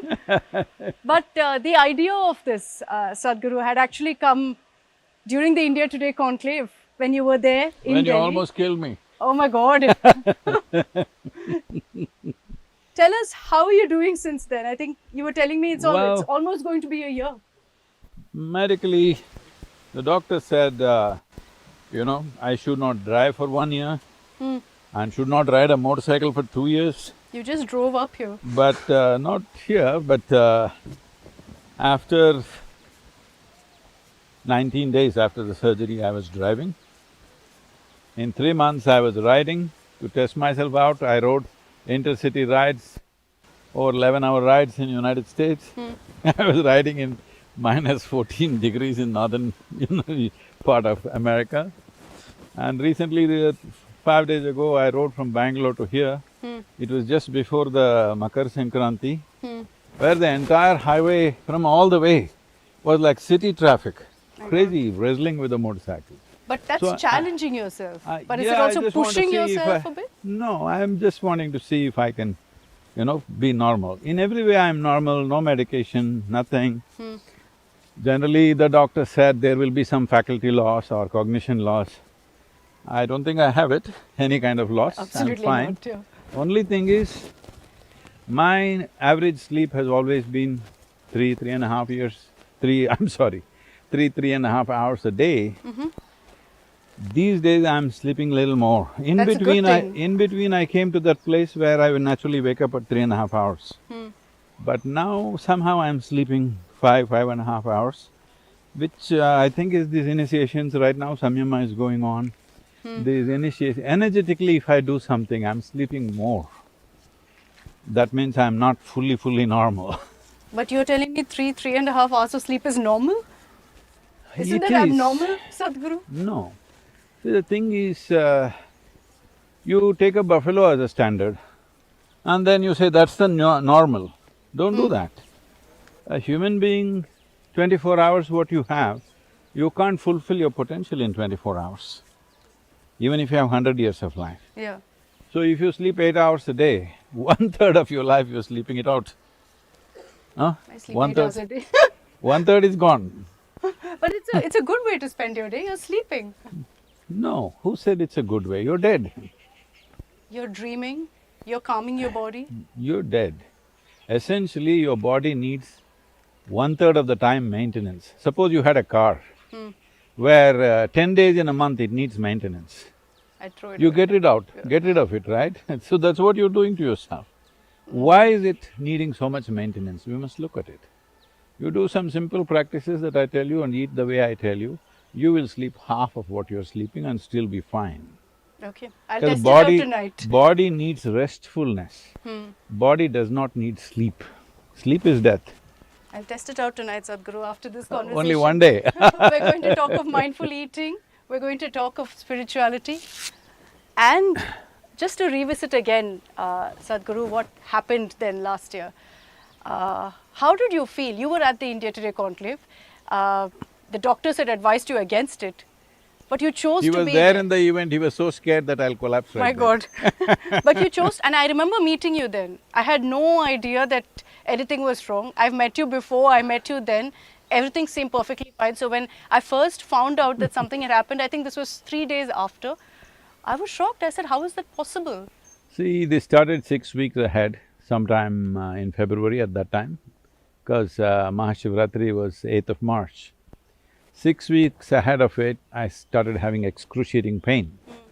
Then I knew there is pressure in the brain, something happening, some leak, whatever it is.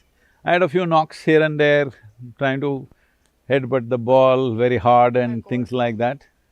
So I knew something has happened, so I kept my schedule in US 1 month free. 16th of March, that night I was supposed to fly to United States. That is the day I was at India Today. But then there were so many events continuously, I went through that. Then Mahashivratri, I was in pain, means my right side was all paralyzed. I don't take painkillers because if you take painkiller, then you don't know what's happening with you. It just masks everything. Then after that I traveled to Chennai, then to Delhi, some event previous day, and then I tried to excuse myself out of your event from India today. I said, I have some family emergency, I need to Yes. go. They said, no, Sadhguru, without you, how everybody's bought tickets because you're coming. Then I said, okay, I'll do it, but the doctor put his foot down and said, no way you're going to do this. And he came for the event. He was so scared. So at the end of 45 minutes, with Shiv, we were doing this, and by then we knew that my median has moved about 8.5 millimeters. He said 8.5 is dangerous, 12 is fatal. So as I was doing the interview, I was in excruciating pain, but then my left leg started acting little funny towards the last 10 minutes. This was on stage? On stage, my left leg was little going like that. Then I knew I've reached the limit. When the interview was not stopping, 45 minutes over, I see, so time is up, but he's still asking one more question, one more question. I know I'm on the edge. Then when I came out, I told the doctor, Doctor, I've crossed the limits, you do whatever you want. They took me straight, and the MRI showed I was 11.5 mm off the median. Good. So this is 0.5 mm from what is called fatal. And that's what triggered this. Then You're I laughing went in. about it, Sadhguru. Huh? It's so serious, you're laughing about it. Do you not… I'm not serious about my Were you- life. You were not scared? You were not like, am I No. pushing it? What's going to be the repercussion of I this? know I'm pushing it. I'm okay. This side, that side, I'm the same, so… You have no fear of No, what could happen. I know What what'll if? happen. Yeah. All these people will cry for 3 days and then get back to work. Not at all. I really doubt that's going to happen. They better get back to work. I won't allow more than 3 days of crying. No, but very often, Sadhguru, and you know, when you were in hospital, there were videos of you, I mean, you had just got off surgery, you're cracking jokes. I must tell you, before I went to surgery, so they're just about to start my anesthesia. All these nurses who are just in their 20s, many of them from across the country, they all been following me. And of course, they wanted to meet me, but they never caught me. Here I am lying down on the table on their terms. So about 8 of them, I think only 2 were needed for the actual work. 8 of them looking down and smiling at me. We got Sadhguru at last kind of smile. Then I said, when I come out of anesthesia, don't smile like this, because then I'll think I'm on the other side. So, they were laughing. What I'm saying is, see, people are taking their life too seriously, as if you are the thing. Before you and me came, countless number of people have come and gone. But our lives surely matter. Matter, yes. That's why we conduct it well, that's why we don't sleep off 8 hours a day. If it matters, you must stay awake, right? Yeah, I Then- guess, yeah. I've got 1% convinced, but 99% to go, What do Sadhguru, you mean? about the sleep. No, what you're saying is, can I manage my body without that much sleep? Question you're asking is, can my car run for 30 days without maintenance? 3 Yeah. days maintenance is okay. 10 days is a bit too much, isn't it? It's a good point, yes. But, you know, all the time that you were in hospital, there was all of this talk, and there were a lot of people who were on social media who said, Sadhguru never, you know, propagated going to hospitals, was against doctors. I never And- said that. These are all people who make up their own theories in their heads. Anybody who comes to me, I will also say, first seek medical attention, then you come here. Recovery from that surgery or whatever, we will help you, and we can help you, definitely. These are people who are just wanting to say something. Their thing is eyeballs. They have no marbles in their head. They are saying something. Ask them to pull out one statement where I've said, don't go to the hospital. One sentence somewhere in this 40 years that I've spoken. No, there is no one sentence. But they manufacture this because they have such an agenda against anything that is of spiritual nature. Maybe somebody has said it, I don't know, maybe they have said it. I've never said it. Yeah. They're equating everything, painting with one brush. I think that's also because many believe that you know, if you're someone who follows yoga, if you're someone who talks about Ayurveda or someone talks about natural healing, that means you're against See, allopathy. because they are all aligned or but to say loyal to some system. I am not loyal to any damn system. My loyalty is for humanity and well-being. If you can be well by jumping off a mountain, be well that way. If you can be well meditating, be well that way. If you can be well by medicating, be well that way. I don't care how. Yogaratova bogaratova. Either with discipline or with pleasure or with nonsense. If you can be really well, well does not mean just being in pleasure. Well means your life is full on. So when I talk to you about I'm sleeping extra 1.5 hours, 2 hours extra and I'm concerned, that means I'm not really well as I want to be. Because needing more maintenance. Yeah. But what keeps you well, Sadhguru? Life, What about life? how lit it is. Whether your life is lit or flickering. I've Yeah. flickered for a couple of times, but I'm lit always. You're happy, yes. It's not just about being happy. See, happiness is not a goal, happiness is a consequence. If you keep yourself in such a certain way, happiness will be a consequence. Say like this, I'm looking at how my chemistry is. My chemistry, I always keep it in a blissful condition. People think I'm blissed out because of something, no. I'm blissed out because my chemistry is always… I'm managing it in a blissful way. So in this, how you breathe, how you sit, how you stand, how you sleep, everything is involved, all aspects of life involved in this. So you have to be conscious of everything. Arey, this is the privilege of being human, you can be conscious of everything. But isn't it hard? It's not hard. If you're trying to be mentally conscious, it's hard. Otherwise, how do you know you're alive right now? It's a tough question, but I'm guessing It is I'm not breathing. tough. No, only I can't be- imagine myself in any other way, No, let's no. put it that way. When you're sleeping, which is you're saying your favorite time, do you know that you're alive? Not really, no. No, you don't know. Yeah. So only because you're conscious, you know that you're alive. So the basis of your life is consciousness. Question is how conscious. That's all. So do you want to be as conscious as a human being can be, or do you want to be at a lower level of consciousness? That's all the choices.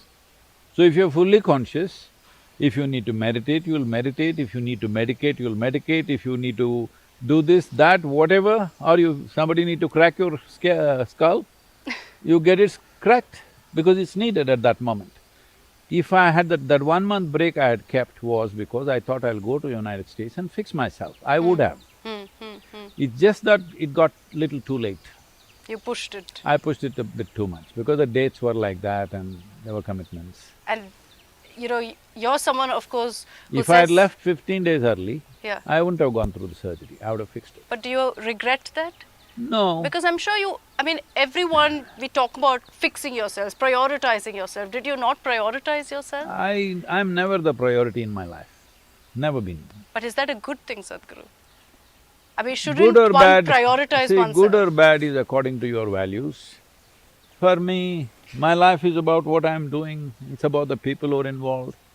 Because they are pitching their lives into whatever I have offered. My life is about that, not about me. If it's about me, I wouldn't be working like this, I would be doing something else for who I am, for what I am capable of. I could run a business, I could run an industry, I could run anything, I could run a nation if you want. I'm not Are bragging you about it. considering it? No. I've chosen this and this is it. This is not because of anything else, because I see many things you can do in the world. You can enhance the economy of the country or the world, which is very important for a whole lot of people still. You could do political things and transform social realities, very important thing. I don't think it's not important, but transforming individual human beings is the most important thing right now, because as a generation of people, we've reached a point where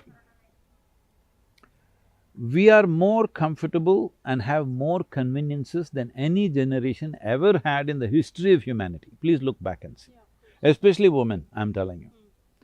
Just 100 years ago, just see what was your status on the planet. Even if you were among very good, gentle, wonderful people, still just the biology of you just restricted you so much. It's only now because of technologies and various things that have happened, women can participate in the world like never before. So 50% of the population right there enhanced, all right? Another 50% also, if morning I want 2 buckets of water for my household, I have to go 1 mile to the stream, pick up these 2 buckets and come. Just ask how many young people here are capable of carrying 2 buckets of water 1 mile and come in the morning. They're not even fit anymore, all right? So, life has become so simple and easy in terms of survival. If you turn the tap, it'll come. If you flush the toilet, it'll go away. These are not small things. We've taken these things for granted. We've taken it for granted. Turn on the switch, light will come. Do you know how much you have to struggle to have light in your house wherever you go when there is no electricity? So, this level of convenience has never been. Now, the most important thing for this age is this, that individual human transformation. Life in the situation has changed, but life in our experience will not change because comforts and conveniences are fine to bring external convenience. External situations will change, our experience will not change. We are the most comfortable generation ever, but nobody in the history of humanity has ever cribbed the way we are cribbing. This is because there's no individual transformation. So my work is about that, individual transformation. Without individual transformation, there shall never be universal transformation because let's change the world. There is no world, there's just you and me. We make up the world. If you change, I change, world has changed. I change the world, it's just a word.